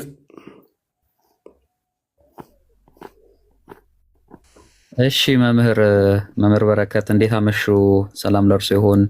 እዚህ ገስት ላይ የምትታዩኝ ወንድሞች በሙሉ ሰላም ለእናንተ ይሁን። የከበረው ሰላምታ ይድረስልኝ። ቀሲስ ስልክ ገብቶባቸዋል መሰለኝ። የተነሱት ሀሳቦችና የተማርናቸውን ትምህርቶች ያው አለፍ ገደም እያልኩኝ ኔትወርክ እያስቸግረኝም ቢሆን እየወጣው እየገባው ተምሬያለሁ። ስለ ቃሉ የቃሉ ባለቤት እግዚአብሔር አምላካችን የተመሰገነ ይሁን። ላስተማሩንም መምህራን እድሜ ከጤና ይስጥልን፣ የህይወትን ቃል ያሰማልን ለማለት እወዳለሁ። ወንድማችን ብርሃነ ቃል ያነሳው ጥያቄ ላይ ወይም ሀሳብ ላይ መምህር በረከት እርሶም እንደተናገሩት እንዲሁም ቀሲስም እንደተናገሩት ምንም የተለየ ነገር የምናገረው ነገር ባይኖረኝም በዋናነት የቤተክርስቲያናችንን አስተምህሮ ተናግራችሁታል። እንግዲህ ሁላችንም እንደምናውቀው የሚስጥረ ተዋህዶ ጉዳይ ሲነሳ በዮሐንስ ወንጌል ምዕራፍ 1 ቁጥር 14 ላይ ቃል ስጋ ሆነ የሚለው መሰረታዊ አንኳር የሆነው የነገረ ስጋዌ መጽሐፍ ቅዱሳዊ ጥቅስ ይነሳል። ይህ ቃል ስጋ የሆነበት የሚስጥረ ተዋህዶ ደግሞ አንዱ አንዱን የሚያጠፋበት፣ አንዱ የአንደኛውን ባህሪም ሆነ አካል የሚጨፈልቅበት ሳይሆን በተዋህዶ ባለመጠፋፋት ውስጥ ያለ ተዋህዶ ከመሆኑ አንጻር አምላክ ወይም ቃል ሰው ሲሆን አምላክነቱን አላጣም። የአምላክነት ባህሪውም የአምላክነት አካሉም አልጠፋም። ስጋም ከቃል ጋር ሲዋሃድ ወይ ደግሞ ስጋም ደግሞ ቃልን ሲሆን ደግሞ የስጋነቱ ባህሪም ሆነ አካል አልጠፋም፣ አልተጠፋፋም ማለት ነው። ለዚህ ነው ሐዋርያውም እርሱ ግን በእግዚአብሔር መልክ ሲኖር ሳለ እግዚአብሔርነትን እንደመቀማት አልቆጠረውም፣ ነገር ግን የባሪያን መልክ ያዘ ይላል። ስለዚህ አስቀድሞ ቅድመ ስጋዌ ማለት ነው ምንም እንኳን አምላክ ሆኖ በመለኮታዊ ማንነቱ ቢኖር ያለ የነበረ ቢሆንም ኋላ ደግሞ በድህረ ዘመን ደግሞ እርሱ በኋላኛው ዘመን ደግሞ ሰው ሆኖ በባሪያ መልክ ሲመጣ አምላክነቱን አላጣም ማለት ነው። ስለዚህ መጠፋፋት የቀደመውን ወይ ደግሞ የነበረውን ባህሪ የማጣት ጉዳይ የለበትም። ተዋህዶ የሚለው በጣም መሰረታዊ ነገር ነው። ተዋህዶ ሲፈጸም ቃልም ሆነ ስጋ ያላቸውን የየራሳቸውን ባህሪ እንዳለ እንደያዙ ሆነው ሳይጠፋፉ ነገር ግን ያለመነጣጠል ደግሞ ተዋህደዋል ወይ ደግሞ ፍጹም አንድ ሆነዋል የሚለው በጣም መሰረታዊ ነገር ነው። እንግዲያውስ ይህ ተዋህዶ ሲፈጸም ደግሞ ታላቁ አባታችን በረከቱ በሁላችን ይደርብንና ቅዱስ ቄርሎስም እንደተናገረው የቃል ሀብት ሁሉ ለስጋ ሆኗል፣ የስጋም ሀብት ሁሉ ለቃል ሆኗል። ከዚህም የተነሳ አስቀድሞ ቃል ብቻ ዘለዓለማዊ ነበር፣ ቅድመ ስጋዌ ማለት ነው። ቃል ብቻ ፈጣሪ ነበር፣ ቃል ብቻ ኃያል አምላክ ነበር። ቃል ብቻ እያልን ከመለኮታዊ ባህሪው አንጻር የምንናገራቸው ነገሮች አሉ፣ ለቃል ለብቻው ማለት ነው። ቅድመ ስጋዌ አምላክ ሰው ከመሆኑ በፊት እነዚህ ነገሮችን እንናገር ነበረ። ስጋ ደግሞ በራሱ ደግሞ በባህሪው አንደኛ ደካማ ነበር፣ ፍጡር ነበር፣ የሚራብ የሚጠማ ነበረ፣ የሚደክም ነበር፣ የሚያዝን ነበር፣ የሚያለቅስ ነበረ፣ በጊዜ በቦታ በሁኔታ የሚገደብ ነበር እያል እንናገርለታለን። በተዋህዶ ጊዜ ግን ይሄ ተገናዝቦ የምንለው ወይ ደግሞ ይሄ ኤክስቼንጅ ኦፍ ፕሮፐርቲ የምንለው የቃል ሀብት ሁሉ ለማን ተነግሮለታል ወይ ደግሞ ይነገርለታል? ለስጋ ይነገርለታል። የስጋም ደግሞ ለቃል ይነገርለታል። ነገር ግን ከተዋህዶ በኋላ ነጥለን ቃልን ለብቻ ስጋንም ደግሞ ለብቻ የምንናገር ግን አይደለንም። እንደዛ ከሆነ ሁለትዮሽን ወይም ይሄ ተዋህዶን አጥፍተን የተነጣጠልና የተገነጣጠለ ልናደርገው ነው። እንደዛ ሳይሆን ግን ቃል በስጋ ርስት ይነገርለታል፣ ስጋም ደግሞ በቃል ርስት ይነገርለታል። ለምሳሌ አሁን ሐዋርያው ቅዱስ ጳውሎስ ሐዋርያው ቅዱስ ጴጥሮስ በአንደኛ ጴጥሮስ መልእክቱ ምዕራፍ 3 ቁጥር 18 ላይ በስጋ ሞተ በመንፈስ ግን ሕያው ሆነ ይላል። በስጋ ሞተ አለ እንጂ ሐዋርያው ተጠንቅቁ የተናገረው ስጋ ሞተ ግን አላለም። ለምን ከተባለ ስጋ ሞተ ከተባለ ከመለኮት ወይም ከቃል የተነጠለ ስጋ ብቻውን ሞተ ልንል ነው። ያ ደግሞ ሩቅ ብእሲ ያደርገዋል። እኛ ሁላችን የምንሞተው አይነት ሞት ነው፣ ሩቅ ብእሲ ወይም ተራ ሰዎች ብቻ ከመሆናችን አንፃር። ስለዚህ አምላክ ሞተ ልንል አንችልም። አምላክ ሞቶ አዳነ ልንል አንችልም። ቅዱሳት መጻሕፍት ሁሉ በመልአት የሚነግሩን ግን አምላክ በስጋ እንደሞተና ሁላችንን እንዳዳነን ነው። ስለዚህ አምላክ በስጋ ሞተ እንላለን እንጂ ስጋ ብቻውን ሞተ አንልም። መለኮት በስጋ፣ ቃል በስጋ፣ አምላክ በስጋ፣ ፈጣሪ በስጋ እያልን ነው የምንናገረው ማለት ነው። ከምን አንጻር? የስጋ ሀብት ሁሉ ለመለኮት ከመነገሩ አንጻር ማለት ነው። ይህም ብቻ አይደለም። ሐዋርያው ጴጥሮስ የሚናገረው አንድ ምዕራፍ ዘለል ብለን ምዕራፍ 4 ቁጥር 1 ላይ ስንናገር ክርስቶስ ስለ ሁላችን በስጋው መከራን ተቀበለ ይላል። ስጋ ብቻውን መከራ ተቀበለ ከተባለ ሩቅ ብእሲ ወይም ተራ የሆነ ፍጡርን ሊያድነው ስለማይችል ሊሆን አይችልም። ነገር ግን አምላክነትን የተዋሃደው ያ ስጋ ወይ ደግሞ አምላክ የተዋሃደው ያ ስጋ ከተዋሃደው መለኮት ከተዋሃደው ቃል የተነሳ አዳኝ ነው። በራሱ ግን ከመለኮት የተነጠለ ሩቅ ብእሲ ወይ ደግሞ ስጋ ብቻ ሆኖ ግን አይደለም። እንደዛማ ቢሆን ኖሮ እንኳንስ ሁላችንን ሊያድን ይቅርና እርሱም ራሱን ማዳን አይችልም ነበረ። ከሱም በፊት ደግሞ ብዙዎች ነቢያት፣ የቀድሞ ካህናት አባቶቻችን በሙሉ በብሉይ ኪዳን መከራ ተቀብለዋል። ግን ሩቅ ብእሲ ሰው ብቻ ከመሆናቸው የተነሳና መለኮታዊ ማንነት ስለሌላቸው እንኳንስ ሌሎችን ሊያድኑ ይቅርና ራሳቸውን እንኳን አላደኑም ነበረ። ስለዚህ በአጠቃላይ ጥያቄው መነሳቱ ጥሩ ሆኖ ሳለ ሁላችን መገንዘብ የሚገባን ግን ቅድም መምህራኑም እንደተናገሩት የቃል ሀብት ሁሉ ለስጋ ተነግሮለታል፣ የስጋም ሁሉ ለቃል ተነግሮለታል የሚለው በጣም መሰረታዊ ነገር ነው። ይህንን ካልተረዳንና በመሰረታዊነት ካልያዝን ነገር ዓለሙ ሁሉ የነገረ ክርስቶስ ትምህርት የነገረ መለኮታችን ትምህርት እንዲሁ ግራ እንዳጋባን ይቀጥላል። ወንድማችን በእርግጥ ሳይረዳው ይቀራል ብዬ ለማለት ሳይሆን ምናልባት ከስርም ሰማያያን ስላሉ እንደ ጉዳዩን በዛው አጽንቶ ለማለፍ ካልሆነ በስተቀር የተለየ አዲስ ነገር እንኳን ለመናገር ፈልጌ አይደለም። በተረፈ ላስተማሩን ለመምህራኑ ቃለ ሕይወት ያሰማልን በድጋሚ። እሺ አሜን። ቃለ ሕይወት ያሰማልን፣ ቃለ ሕይወት ያሰማልን፣ ቃለ ሕይወት አሜን፣ አሜን፣ አሜን። መምህርዬ እሺ ተደጋግሞ ተነግሯል። እንትን ላይ ብቻ ትንሽ ሊጨምር እኔ ማኪታ ግን ሀሳብ ገደብን። እስኪ ሀሳብ ስጥ።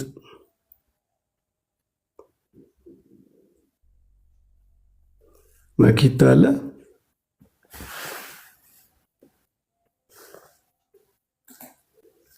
አይሰማም? ኦኬ እሺ። ማኪታ አክቲቭ ሰውን ሀሳብ መስጠት ይቻላል። ይሄ መለኮት የተዋሃደው ነፍስ የተለየው የሚለውን ብቻ ሀሳብ ልስጥ። ባለፈውም የተነጋገርንበት ነበረ። አይ ቲንክ በዚህ ጉዳይ አንድ ቀን ራሱን ችለን መወያየት ሳይጠበቅብን አይቀርም። ጠንከር ያለ ጉዳይ ነው። ቀደም ቀሲስ እንዳሉት መስዋዕት ሳክራመንቱ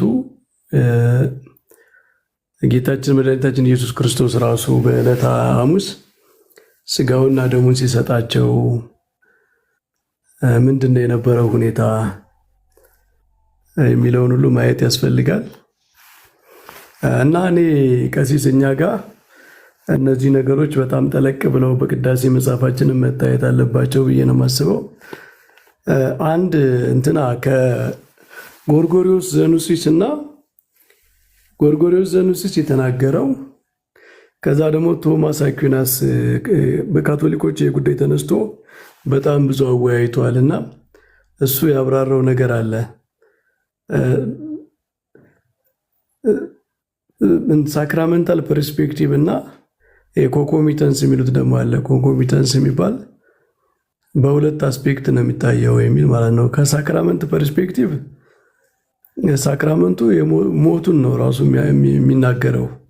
ነፍሱን ከስጋው ለይቶ ሰጠ የሚል ነው። ሳክራመንቱ ሪፕሬዘንት የሚያደርገው ነፍሱን ከስጋው የለየ። ምክንያቱም ነፍሱ ከስጋው መለየቱን የሚያመለክተው ምንድን ነው? አንደኛ ስጋው ለብቻው፣ ህብስቱ ለብቻው፣ ጽዋው ለብቻው መሆኑ ነው።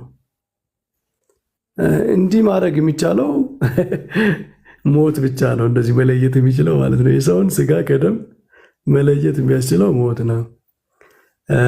መስዋዕት ከተሰዋ መስዋዕቶች ሲሞቱ ነው ደማቸው ለብቻ ስጋቸው ለብቻ በብሉይ ኪዳንም የሚሆነው ማለት ነው። ስለዚህ ሳክራመንታሊ ህብስቱን ለብቻው ጽዋውን ለብቻው ማድረጋችን ራሱ ፓሽኑን ሞቱን ሪፕሬዘንት እያደረግን ነው ማለት ነው። ስለዚህ ሞቱን ሪፕሬዘንት እያደረግን ነው። ማንኛውም እኛ በተናገርነው መንገድ ባይናገሩት እንኳ ማንኛውም ቅዱስ ቁርባንና አማናዊነት የሚያምንና ይህን ሳክራመንት የሚፈጽም ጌታ እንዳዘዘው የሚያደርግ ህብስቱን ለብቻው ወይኑን ለብቻው አድርጎ የሚቀበል የክርስቶስን ሞቱን እየተናገረ ነው። ደሙ መፍሰሱን ስለናንተ የሚፈስ ደሜ ስለናንተ የሚቆረስ ስጋዬ ብሎ በመስቀል ላይ መስዋዕት አድርጎ የሰጠውን ነው የሰጠን ማለት ነው። መስዋዕት አድርጎ የሰጠው ደግሞ በሞት ነው። ስለዚህ ሳክራመንታሊ ያንን ነው ሪፕሬዘንት የሚያደርገው ነው። ግን በኮንኮሚተንስ የሚለው እሳቤ ደግሞ ምንድን ነው? ክርስቶስ ግን አሁን እኛ የምንቀበለው አሁን ካለው ክርስቶስ ነው። አሁን ያለው ክርስቶስ ነው ስጋውና ደሙን የሚሰጠን።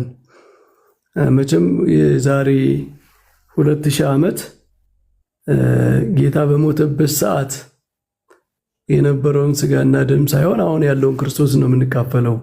ግሎሪፋይድ የሆነውን ክርስቶስ ነው የምንካፈለው። እሱ ደግሞ አሁን ስጋው ከነፍሱ ተለይቶ ነፍሱ ከመለኮቱ ተለይቶ አይገኝም። እኛም ጋር ቅዳሴያችን ላይ ይምጻ በግ ነው አይደል የሚል ቀሲስ ሰማያት ይከፈቱ ነው የሚለው። የሰማይ ደጆች ይከፈቱ በግ ይምጣ እናየው ዘንድ አይተነው ደስ ይለን ዘንድ የሚል አሁን ክርስቶስ ያ በራእይ ዮሐንስ ላይ ያለው በጉ በእንትን በዙፋኑ ላይ እየታየው ከሱ ነው የምንካፈለው። እሱ ደግሞ አሁን ሕያው ነው የተነሳ ነው። ስለዚህ ይህን ሁለቱንም እይታ የቅዱስ ቁርባን ስርዓታችን ያሳያል ማለት ነው። እና ቅዱስ ጎርጎርዮስም ቶማስ አኪናስም እኔ በተለይ የነ ቶማስ አኪናስ ማብራሪያ ምናምን ሲሪየስሊ መታየት አለበት ብዬ ነው የማስበው። ምክንያቱም ካቶሊኮች በ16ኛው ክፍለ ዘመን ወደ ኢትዮጵያ ሲመጡ ከተነሱ ጉዳዮች አንዱ ነው ብዬ ነው የማስበው። በቅዳሴያችንም በሌሎችም መጽሐፍቶች ጉዳዩ በደንብ የኮንኮሚተንስ ጉዳይም አብሮ ስለገባ ከዚያ አንጻር መታየት አለበትም ብዬ አምናለሁ። ስለዚህ ያንን እሳቤ መያዝ አለብን። ከኮንኮሚተንስ አንጻር ኮንኮሚተንስ ማለት የክርስቶስ ስጋና ደም አሁን ከነፍስና ከመለኮት ተለይቶ አይደለም የሚገኘው ነው። ስለዚህ አንድ ሰው ከክርስቶስ ስጋና ደም ሲሳተፍ ክርስቶስ አሁን ከመለኮቱና ከነፍሱ የተለየ ስላልሆነ ከመለኮቱም ከነፍሱም ይካፈላል። ሲጀመር ስጋና ደሙ በሞተበት ሰዓትም እንኳ ቅድም ቀሲስ እንዳሉት ከመለኮቱ አልተለየም። ከተነሳ በኋላ ደግሞ ስጋውና ደሙን ከነፍሱ ለይተን አሁን ማሰብ አንችልም። አሁን በዚህ ሰዓት ማለት ነው። ቢኮዝ he is already resurrected የተነሳ ግሎሪፋይድ የሆነ ክርስቶስ ስለሆነ ማለት ነው። ስለዚህ ቅዱስ ጎርጎርዮስ ዘንዝ አሳያቸዋለሁ። የሚገርማችሁ ከነዚህ ከሲሲኤል ያልተተረጎመ ነው። ከግሪኩ ነው ያገኘሁት። ከግሪክና ከላቲን በጣም ብዙ ፈልጌ ርቄ ያገኘሁት ዶክሜንት ነው። አንድ ቀን እዚህ ቁጭ ብለን ላቲንና ግሪክ መተርጎም የሚችሉ ሰዎችን እነ ስፒሮስንና እነ ጆሲን ጠርተን እያነበብን እንነጋገርበታለን። ቅዱስ ጎርጎርዮስ ራሱ ጌታ ህብስቱንና ወይኑን በሰጠበት ስጋው ደሙን ቀይሮ በሰጠበት ሰዓት የነፍሱን ጉዳይ ያነሳል። ነፍሱ እንዴት ነበረች በዚያ ሰዓት ብሎ ማለት ነው። እና ባይ ዘ ፓወር ኦፍ ዘ ሳክራመንት ነው የሚለው። ነፍሱን ለይቶ ነበር ነው የሚለው። ክርስቶስ ግን ነፍሱ ከስጋው የተለየ አልነበረም በዚያ ሰዓት አይደል?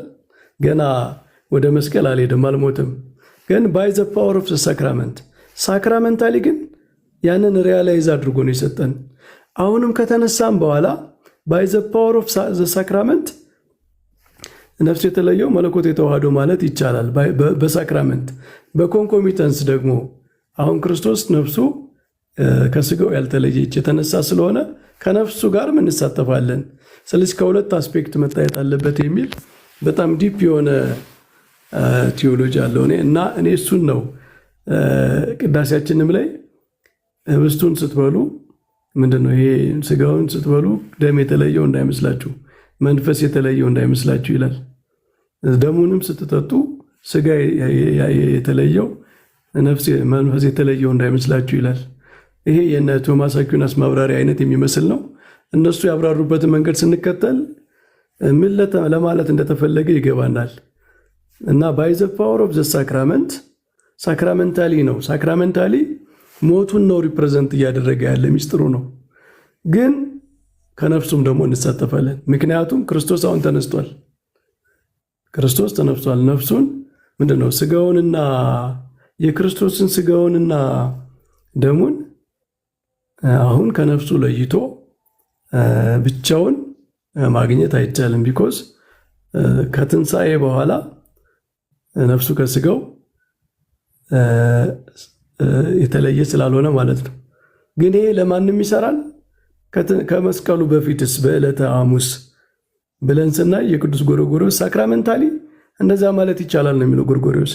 ሳክራመንታሊ ክርስቶስ ነፍሱ ከስጋው ባይለይም እንደ ሚስጥሩ በፈጸመው ሚስጥር ግን ስጋውና ደሙን ሲሰጥ ነፍሱን እንደለየ ነው ቅዱስ ጎርጎርዮስ የሚያስቀምጠው ማለት ነው። እና ባይ ዘ ፓወር ኦፍ ዘ ሳክራመንት እና ባይ ዘ ኮንኮሚተንስ ብለን በተለያየ አቅጣጫ ማብራራት ይኖርብናል። ምናልባት ተረድታችሁት ከሆነ ትንሽ አይ ቲንክ ትንሽ አድቫንስድ የሆነ ነገር ነው ለሁላችንም ጉዳዩ። ግን ዙሮ ዙሮ ከክርስቶስ ከነፍሱ እንሳተፋለን ማለት ነው። ምክንያቱም የሚያዋህድ መለኮት አለ፣ ትንሣኤ አለ። ትንሣኤውንም ስለምንናገር በቅዱስ ቁርባን እኮ ሞቱን ብቻ ሳይሆን ትንሣኤውንም እንናገራለን እና ይሄ ነው። ግልጽ ነው።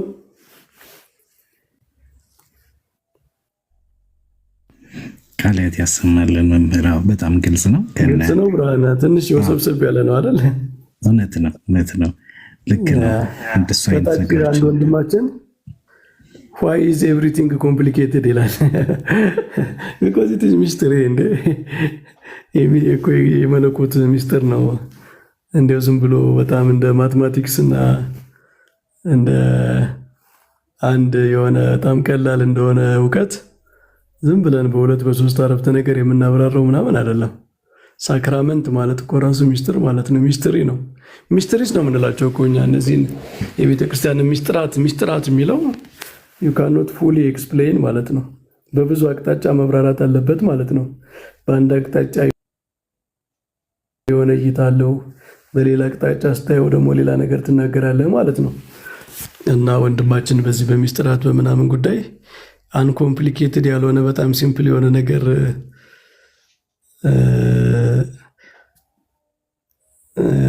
መስማት ከፈለክ ይከብዳል ነው። ኮምፕሊኬትድ ግን አይደለም፣ ሲምፕል ነው ማለት አድቫንስድ ስለሆነ ሰብሊም ስለሆነ ነው እንጂ ኮምፕሊኬትድ አይደለም። ግን ሰብሊም ነው ማለት ከኛ በጣም ምንድነው ለኛ በጣም ራሽናል ለሆነውና ሊሚትድ ለሆነው እውቀትና ኤክስፕሬሽን ትንሽ ራቅ ስለሚል ነው እንጂ እግዚአብሔርም እኮ ሲምፕል ነው። አሁን ሚስጥረ ሥላሴ ምናምን ብለን እናብራራለን አይደል? ግን ጋድ ኢዝ ሲምፕል እኮ ግን ሲምፕል ነው። ግን ምንድነው በጣም ደግሞ ሰብሊም ነው። እና እኛ ኮምፕሊኬትድ የሚሆንብን የእውቀታችን ማነስና የማብራሪያ ማጠር ነው። እና የኛ ውስንነት ነው ኮምፕሊኬትድ የሚያደርገው ማለት ነው። እና ልክ ነው፣ እምነት ይጠይቃል። በእምነት ነው የምንቀበለው። ሌላ ጊዜ እስኪ በሰፊው ይህን ጉዳይ እንነጋገርበታለን።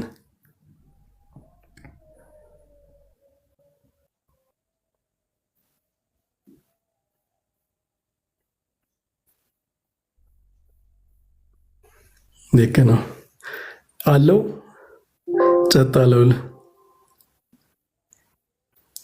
አለን ቃልዮት አዎ ይሰማል መምህርዬ ቃልዮት ያሰማልን እግዚአብሔር በእድሜ በጤና ይጠብቅልን አዎ በትክክል ይሰማል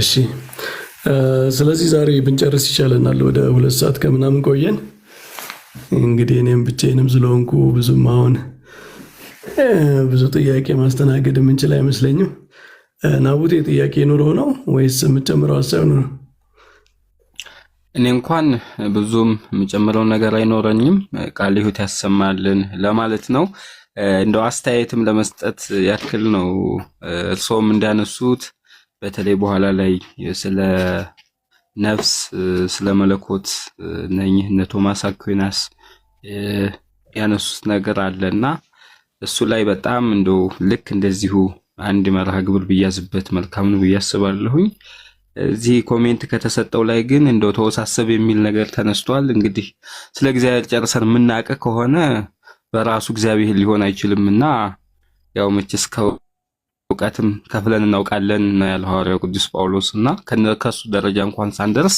እርሱ እንኳን በዛ ልክ የተናገረበት አግባብ አለ ሶስተኛው ሰማይ ደርሶና እኛም በመናቀው ልክ በሚሆን ልክ በሚገባን ልክ ለዲነት በሚያበቃን ልክ ነው የተጻፈውና በዛ ልክ እንድንገነዘብ ነው ለዲነት ነው ከዛ ውጪ ያን ያህል ስለ ፍልስፍናውም ስለ ከርሰ ምድርም ብዙም ያለ ነገር የለም ነብይ እግዚአብሔር ሙሴ አይደለም ሰማይና ምድርን ፈጠረ ብሎ በቃ ጥያቄያችንን ረፍ እንድንል ነው እንጂ ስለ ከርሰ ምድሩ ስለምኑ ዲቴይሉን አልሄደበትም ያን ያህል ከዲነትም ጋር ስለማይገናኝና ከዛ አንፃር ቢታይ መልካም ነው ብዬ አስባለሁ በቀረውስ አምላከ ቅዱሳን እርሶንም ይጠብቅልን ጥሩ ነው ቃልዮት ያሰማልን ቀሲስንም ሁሉንም እዚህ ቤት ያለውን እግዚአብሔር በጤና ያኑርልን ማለት ፈልጋለሁ እግዚአብሔር ይስጥልኝ ጨርሻለሁ መምህር አሜን አሜን ወንድማችን ቃልዮት ያሰማልን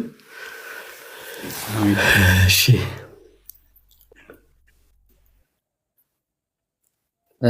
እንግዲህ መምህርዬ በድጋሜ ቃልዮት ያሰማልን ለማለት እወዳለሁ እኔም ኔትወርክ እያስወጣኝ ያስገባኝ ስለነበረ ምንም እንኳን ከመጀመሪያው ጀምሮ ብኖርም ትንሽ ወጣ ገባ እያልኩ ስለነበረ ሙሉውን እንትኑን ለመናገር ጥሩ ትምህርት ተምረናል እርሶንም ቀሲስንም በእድሜ በጤና ያቆይልን በተረፈ ሌላ ጊዜ ስንገናኝ ጥሩ ኔትወርክ አስተካክለን እርሶም እያስቸገሩት ይመስለኛል ከቀደም ጀምሮና አሁን ተስተካክሏል ይመስለኛል ስለዚህ ሌላ ጊዜ ደግሞ ሳምንት ዶክተር አረጋም ባለበት ጥሩ እንደምንማር ተስፋ እናደርጋለን ሁላችሁንም በእድሜ በጤና ይጠብቅልን አሁን የተነሳውን ሐሳብ መጨረሻ ላይ የተነሳውን ሐሳብ ደግሞ በሌላ ጊዜ ራሱን በቻለ መልኩ ርዕስ ተሰጥቶበት መዛግብትን ወይም ማስረጃዎችን እየጠቀስን እያየን ብንማማር የበለጠ እናተርፍበታለን ብዬ አስባለሁኝ በድጋሚ ቃልዮት ያሰማልን እግዚአብሔር ያክብርልን በህይወት በጤና ጠብቆ ሌላ ጊዜ ስንገናኝ ደግሞ ጥሩ እንማራለን በአጠቃላይ በጣም አመሰግናለሁ መምህር እሺ አሜን አሜን ቃልዮት ያሰማልን ኢዮብ እንደምን ዋላችሁ መምህር በረከት ሰላም ዋላችሁ ሰላም ነን ኢዮብ እንዴት ነህ ደህና ነህ እንዴት ነህ ሁሉ ሰላም እግዚአብሔር ይመስገን ደህና ሁላችሁንም ሰላም ብያለሁ ተንቀጭ ጊዜ ገባው መሰለኝ ይሄንን ድጋሚ እንመለስበታለን ስላላችሁ ከዛ ድረስ ልጠብቅ መሰለኝ ግን አዲስ እንግዳ የሆነች ነገር አእምሮዬ ስንቅር ብላ ነው ስጋና ደግሞ ስንቀበል መለኮት የተዋሃደው ነፍስ የተለየው በሚል ነው የያዝነው ነበርና በኋላ ላይ ከክርስቶስ ከነፍሱም ጋር እንካፈላለን የምትል ቃል ተጠቅመሃል በረከት እና እሷ በየት በኩል እንደሆነች ግራ ገብታኝ ነው እና የሚቀጥለው ትምህርት እስኪመጣ ድረስ እንጠብቅ መሰለኝ ያ አይ እንትን ነው አንደኛ ክርስቶስ መለኮቱ ከነፍሱም ከስጋውም የተለየ አይደለም አሁን እኮ የክርስቶስን ሞት እንደኛ ሞት መቁጠር የለብንም ባይዘው የክርስቶስ ሞት እኮ አንድ የሚያደርግ መለኮት አለ ክርስቶስ በነፍስና በነፍስና በስጋ ሲለይ መለኮት እኮ በመካከል ነበረ ነፍስንም ስጋንም አዋህዶ ነበረ እና ከመለኮት የሚካፈል ሰው ከስጋው ከደሙ ተካፍሎ ከነፍሱ በአፋ አይደለም ሲጀመር ማለት ነው። እንደ በሞተበት ሰዓት እንኳ የክርስቶስን ሞቱን እንኳ ብናስብ አንድ ሰው ከክርስቶስ ከስጋውና ከደሙ ተካፍሎ ከነፍሱ ጋር ግንኙነት ህብረት የሌለው አይሆንም። ባይዘወይ ነፍስና መለኮት ህብረት ነው የሚባለው። ስጋውና ደሙ ይበላል ይጠጣል። ነፍስና መለኮት ይበላል ይጠጣል አይባልም። መለኮትን እና ነፍስን ህብረት ነው የምናደርገው።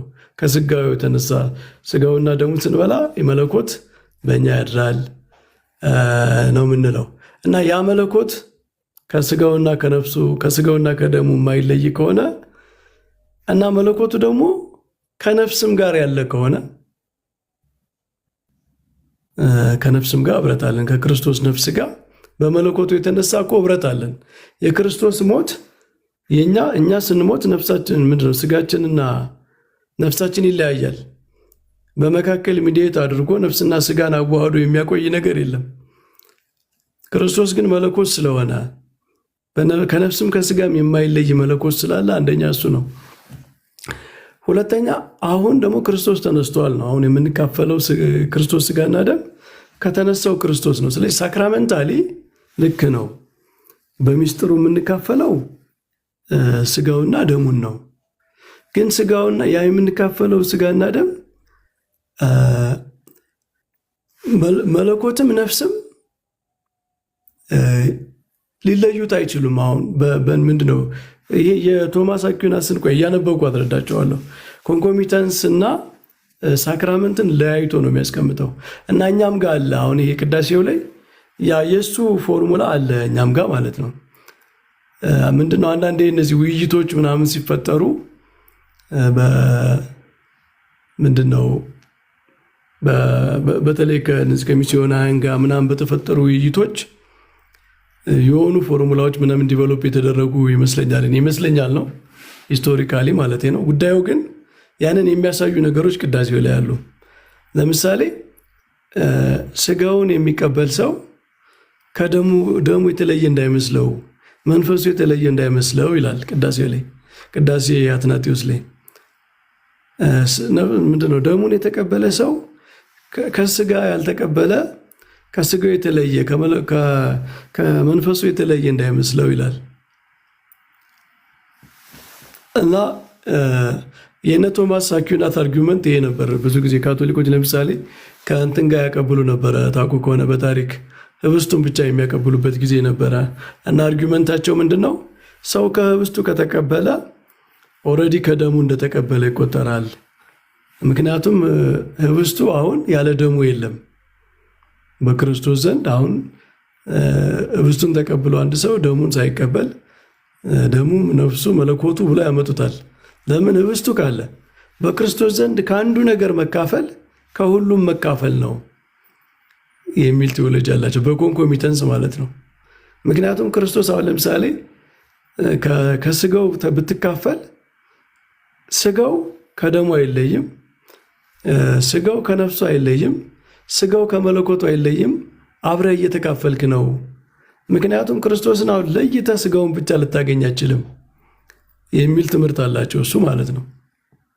እና እሱ ማብራሪያ እኛም ጋር ቅዳሴው ላይ ታገኙታላችሁ። ደሙ ስጋውን የተቀበለ ከደሙ የተለየ እንዳይመስለው፣ ከመንፈሱ የተለየ እንዳይመስለው እንደዚህ የሚል ማለት ነው። እና በዛ በኩል ማየት አለብን ነው። እንደዛ ነው። በብሉይ ኪዳን ደግሞ እንደው ሳክራመንቱን ካያችሁ ሳክራመንታሊ ነፍስ የተለየው መባሉ ትክክል ነው። ሳክራመንታሊ ማለት ነው። ባይ ዘ ፓወር ኦፍ ዘ ሳክራመንት ነፍስ የተለየው መባሉ ግድ ነው። ለምን መሰላችሁ? በብሉይ ኪዳን እንስሳቱ እኮ ተሰውተው ነው የሚበሉት አይደል? የተሰዋ መስዋዕት የሆነ ነው እንጂ ከነ ህይወታቸው አይበሉም። የእንታይ እዚህ ላይ መምህር አንድ ጊዜ እስኪ ወደዛ ሳያልፉ ማለት ነው እዚህ እነሱ ካቶሊካውያን ከስጋ ደም ይገኛል ያሉት አገላለጽ አለና ጌታ በምሴተ ሐሙስ ህብስቱን አነሳ፣ ይህ ስጋዬ ነው፣ ወይኑንም አነሳ፣ ይህ ደሜ ነው ብሎ ለአዲስ ኪዳን የሚሆን ደሜ ነው ብሏል። እና ይሄን እንዴት ተገናዘበ ታዲያ? እዚህኛው ጋር የሆነ አንጻራዊ ግጭት ያለ አይመስልም? እንደው በዛው እንዲሄዱበት ስለፈለኩኝ ነው። ማለት ህብስቱን ብቻ አንስቶ ይህ ስጋዬ ነው እነሱ እንዳሉት ያው አሶሲዬት ስለሚያደርግ ያው መለኮት ከነፍስና ከስጋ ጋር ውህደት ስላላት ከዛ አንጻር ባለው መረዳት ውስጥ ቢያልፍ ክርስቶስ ይሄንን የስጋውና የደሙን ስርዓት ለሐዋርያት ሲገልጥ ህብስቱንና ወይኑን ያነሳበት ምክንያትስ እንዴት አገናዝበውት ነው? እንደው በዛም ቢሄዱበት ደስ ይለኛል። ያው ቢመሽም ቅሉ ያው ወንድማችን ኢዮብም ስላነሳው እንደው በዚህም ሄደት ቢሉበት መልካም ነው ያስባሉ። እግዚአብሔር ይስጥልኝ። ይቅርታ ጣልቃ ገባው። ያ ቶማስ አኩናስም እንደዛ ያብራራል። ባይዘው ለምንድን ነው ታዲያ ህብስቱን ብቻ ለብቻው የምናደርገው? ወይኑ ምንድነው ጽዋውን ብቻ ለብቻ የምናደርግ ይልና በጣም ኪ ነገር ይናገራል። ምን ይላል? ፓሽኑን ለማሰብ ነው ይላል። ሳክራመንታሊ ፓሽኑ ሪፕሬዘንት መደረግ አለበት። ሞቱ፣ መከራው፣ ሞቱ ህብስቱ ለብቻው ጽዋው ለብቻው ካልሆነ ሞቱን መናገር አይቻልም። ደም ለብቻው የሚቀዳው ስጋ ለብቻ የሚገኘው ከሞተ ስለሆነ ማለት ነው፣ መስዋዕት ከሆነ ስለሆነ ማለት ነው። እና አሁን እኛ ኪ የሆነ ነገር እዚህ ጋር የምንጠይቀው እና ሞቱ ሪፕሬዘንት ከተደረገ ሳክራመንታሊ ነፍስ የተለየው መባል አለበት ነው። አያችሁ፣ ሞቱን ሪፕሬዘንት ለማድረግ ፓሽኑን ነው የሚለው። ይሄ መከራ ሞቱን የመስቀሉን ነገር ሪፕሬዘንት ለማድረግ ህብስቱ ለብቻው መሆን አለበት፣ ደሙ ለብቻው መሆን አለበት፣ ጽዋው ለብቻው መሆን አለበት ካለ እሱ ነው ሞቱን ሪፕሬዘንት የሚያደርገው ካለ ሞቱ ሳክራመንታሊ ሪፕሬዘንት ተደርጓል ማለት ነው። ስለዚህ ከሳክራመንታሊ ነፍስ የተለየው መባልም አለበት ነው። ምክንያቱም ሳክራመንታሊ ነፍስ የተለየው ካላልክ ምንድነው ታዲያ? ሪፕሬዘንቴሽኑ ፎልስ ነው ማለት ሪፕሬዘንቴሽኑ ሪል አይደለም ማለት ነው። ሪል የክርስቶስን ሪያሊቲውን የሚወክል አይደለም ማለት ነው። እሱ ነው ሳክራመንታሊ እስከዛ መሄድ አለብን ነው የኛ ጋር ያለው ኤክስፕሬሽን እሱ ነው ነፍስ የተለየው የሚለው። እነ ቶማስ አኩናስ በቃ ፓሽኑን ህብስቱን ለብቻ ጽዋውን ለብቻው በማድረጋችን ብቻ እና ሁለቱን ለያይተን በመቀበላችን ፓሽኑን ሪፕሬዘንት ማድረግ እንችላለን። ከዚያ ውጭ ግን ይሄ ባይሆን ኑሮ ከስጋው የተቀበለ ከደሙ እንደተቆጠረ ተቀብሏል፣ ከደሙም የተቀበለ ከስጋው ተቀብሏል ነው የሚሉት እነሱ። ይህንን ግን ለመወከል ፓሽኑን ለመወከል እንደዛ እናደርጋለን። ሁለቱንም መቀበል ሪኮመንድ ያደርጋሉ ማለት ነው። እና እኛ ደግሞ ፓሽኑ ሞቱ ለመወከል እንደዚህ የሚያስፈልግ ከሆነ ሪል ደግሞ መሆን ስላለበት ሳክራመንት ሪያሊቲን የሚያሳይ መሆን ስላለበት ሳክራመንታሊ ነፍስ የተለየው መባልም አለበት ነው። ግልጽ ከሆነ ናውቲ በጣም ግልጽ ነው። በጣም ግልጽ ነው መምህር፣ ጥሩ ነው። ይሄ የነፍሱንስ ጉዳይ ከብሉይ ኪዳን ጋር ቅድም ጠቀስ አድርገውት ነበረ። ብሉይ ኪዳን ላይ ያው መስዋዕት የሚቀርበው ደሙ አለ አይደለም፣ ሊቀ ካህኑ የሚያቀርበው በዓመት አንድ ጊዜ በመርጨት ነው የሚከወነው እና የሚበላም አልነበረም እና ነፍስ ውስጥ ማለትም ደም ውስጥ ነፍስ ስላለ እና እሱስ ነገር እንዴት ነው አሁን የምንቀበለው ከነፍስ ጋር ያለው ቁርኝት?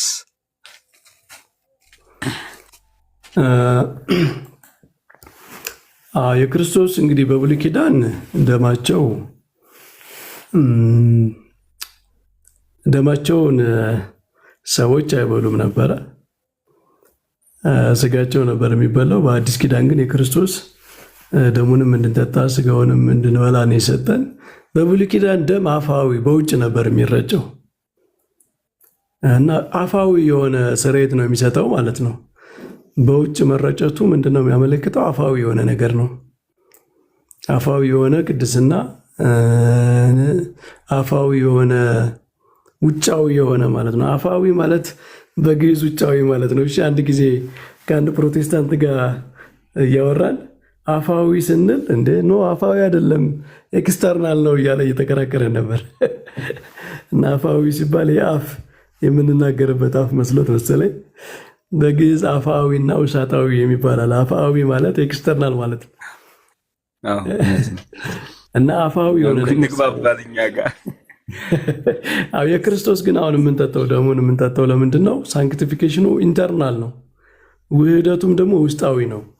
እኛን ይዋሃደናል እንጂ በውጭ አይደለም። ክርስቶስ እንደ ብሉይ ኪዳን መስዋዕቶች በውጫችን አይደለም የሚረጨው፣ እኛንም የሚቀድሰን የሚያነጻን በውስጣችን የሚዋሃደን ነው የሚዋሃደን ነው። የእንስሳቱ አሁን በእንስሳቱ ደም በደም ውስጥ ሕይወት አለ ምናምን የሚለው ደመ ነፍስ ነው። የደመ ነፍስ ጉዳይ ያጠያይቃል። እኛ ግን ነፍስ የተለየው ስንል ያቺ እንትን ነች። ምንድነው ይቺ ነባቢት ነፍስን ነው። ነፍስ የተለየው መለኮት የተዋህደው የሚለው ነባቢት ነፍስን ነው። በሱ ደረጃ ነው። ይችኛዋ ነፍስ እኮ የስጋ ሕይወት ነች። ምንድነው ደመ ነፍስ በደም ውስጥ ታድራለች የምትባለው በእንስሳትም የሚነገር ስለሆነ ማለት ነው። እና ይሄ ባዮሎጂካል ላይፍ በደም ውስጥ ያለ የሴሎች የምናምን ነው። እና በእንስሳት አይደለም፣ በእንስሳት አይነት አይደለም። ስለ ክርስቶስ ነፍስ ስንናገር ማለት ነው ስለ ራሽናል ሱል ልክ ነች። ነባቢት ነፍስ ስለምትባለው በሰው ብቻ ስለምትገኘው ነፍስ ነው የምንናገረው። ግልጽ ነው መምህር፣ ቃለ ሕይወት ያሰማልኝ። በጣም ግልጽ ሆኖልኛል አሁን። እግዚአብሔር ይስጥልኝ። ግን ያው ይሄ ጉዳዩ ትንሽ በጣም የሳክሪፋይስ የመስዋዕት የሳክራመንት ጉዳይ ትንሽ ተለቅ ያለ ነገር አለው። እንደው አንዳንዴ በእምነት በየዋህነት ምናምን የሚቀበሉት ሰዎች እንዴት ያስቀኑናል መሰላችሁ? ኢዮቤ እንዴት ነው አሁን ጥያቄ? በእርግጥ ሌላ ጊዜ በጣም አመሰግናለሁ። በጣም አመሰግናለሁ። ማለት በጣም ኮምፕሊትሊ አዲስ ትምህርት ነው። እኔ በጣም እንደ አዲስ የሰማሁት። ሌላ ጊዜ ደግሞ በደንብ ሰፊ ስትመጡበት እንመለሳለን። ጥሩ። እሺ እንመለስበታለን። በጣም አመሰግናለሁ። እሺ ዮቤ ብናጠቃልል እኛም እያጠቃለል ነው። በእርግጥ በጣም የሚገርም ነው መምህር፣ በድጋሚ ቃል ያሰማልን። ይህንን ነፍስ የተለየው መለኮት የተዋህደው የሚለውን ያብራሩበት መንገድ በጣም ደስ የሚል ነው እና ከኦሪቱ መስዋዕትም ከክርስቶስ መስዋዕትነትም አንጻር ያዩበትና ያብራሩበት መንገድ በጣም ደስ ይላል። ከስርም ኮሜንት እያየሁ ነበረ። አንዳንድ ሰዎች ምናልባት ጉዳዩ በግልጽ ያልገባቸው ከሆነ ሌላ ጊዜ በርዕስ መልኩ ገብተውበት ከዚያ በኋላ መዛግብትንና መጻሕፍትን እየገለጡ ቢያሳዩን ብንማር ጥሩ ነው ይሆናል ብዬ አስባለሁ። በተረፈ ግን እጅግ በጣም ደስ በሚል አገላለጥ ነው የገለጡት። ክብር ይስጥልን፣ ክብር ያድልልን መምህራችን። እሺ እንትናም አብራርተውታል። መጽሐፍ ባይዘወይ ተንከተም ላይ መሰለኝ ሊቀ ሊቃውንት ያው በዚህ እንዳልኳቸው በነ ቶማስ አኩናስ በነ ጎርጎሪዎስ በተለይ ኪ የሆነ ቴክስት አለ። ያ ቅዱስ ጎርጎሪዎስ በእንግሊዝኛ አይገኝም። አሁን ሲሲኤል ላይ ኒሳይን ኤንድ ፖስት ኒሳይን ፋዘር ሲሪየስ ላይ የአባቶች አለ አይደለ? አሁን እዚህ ኒው አድቬንት ላይ ምናምን የሚገኘው እዛ ላይ እንግሊዝኛው የቅዱስ ጎርጎሪዎስ እንዚናዙ ድርሰት ውስጥ አይገኝም። ይሄ ሌላ አንድ ኦሬሽኑ ላይ ያለ ነው እና እዛ ላይ የአርብ ማታ ጌታ ማነው ሐሙስ ማታ ራሱን ሲሰጥ ነፍሱ እንዴት ነበረች የሚለውን ያብራራበት። በተለይ ባይ ዘ ፓወር ኦፍ ዘ ሳክራመንት የሚል አለ። ኪወርድ ነው እና በጣም ኢንተረስቲንግሊ ቶማስ አኩናስም ሳክራመንት ባይ ዘ ፓወር ኦፍ ዘ ሳክራመንት በሳክራመንት አንጻር ሲታይና በኮንኮሚተንስ የሚለው ደግሞ አሁን ክርስቶስ ባለበት ሁኔታ አንጻር ሲታይ ብሎ ከሁለት እይታ ነው የሚያየው እና ከዚህ ከቅዱስ ጎርጎሪዎስ ኢንስፓየርድ የሆነ ይመስለኛል። የቅዱስ ጎርጎሪዎስ እንዚናዙን ቴክስት በተለይ እሱን እስኪ እንግሊዝኛ ትርጉሙን መጀመሪያ ልፈልገው። እኔ የግሪክና የላቲኑን ነው ከአንድ መጽሐፍ ላይ ተጠቅሶ ተተርጉሞ ነው ያገኘሁት። እሱ በደንብ ደግሞ በተለይ የፓትሪስቲክ ኦቶሪቲ ማብራሪያ ማግኘት በጣም ጥሩ ስለሆነ እሱን ይዘን በደንብ እንወያይበታለን አንድ ጊዜ። ዛሬ ስለነበረን ጊዜ እግዚአብሔር ይመስገን እንግዲህ ብለን እንዝጋው። አሜን አሜን። ቃለ ሕይወት እስኪ በጸሎት ዝጋልን።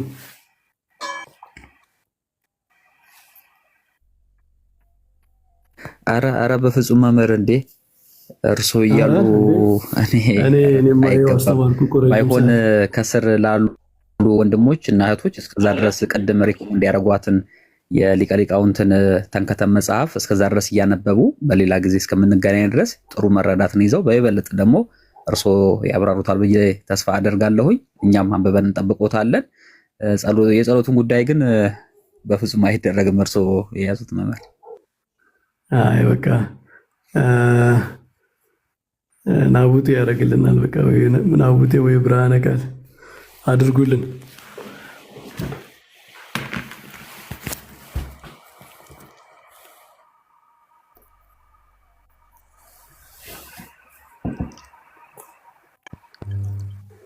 እኔ እንኳን የሁላችሁም ታናሽ ነኝ። እንደው ለዚህ መበቃ አይደለሁም። መምህር ምናልባት ብርሃነ ቃል ቢያሳልጉልን መልካም ነው። እግዚአብሔር ይስጥልኝ። ኧረ እኔ የለሁበትም መምህሬ ያውቃሉ።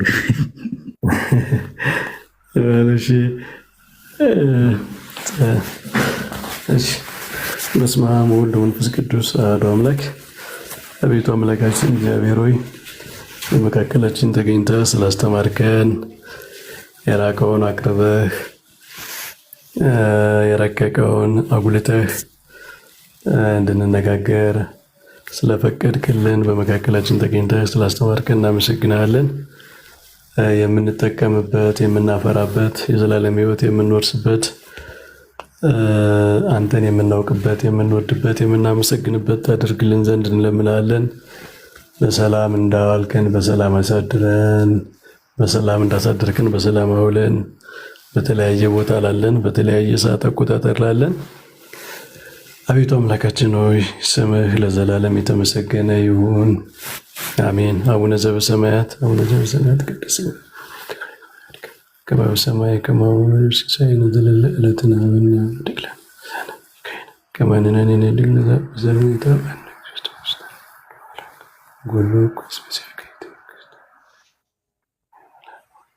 ሰላም ለኪ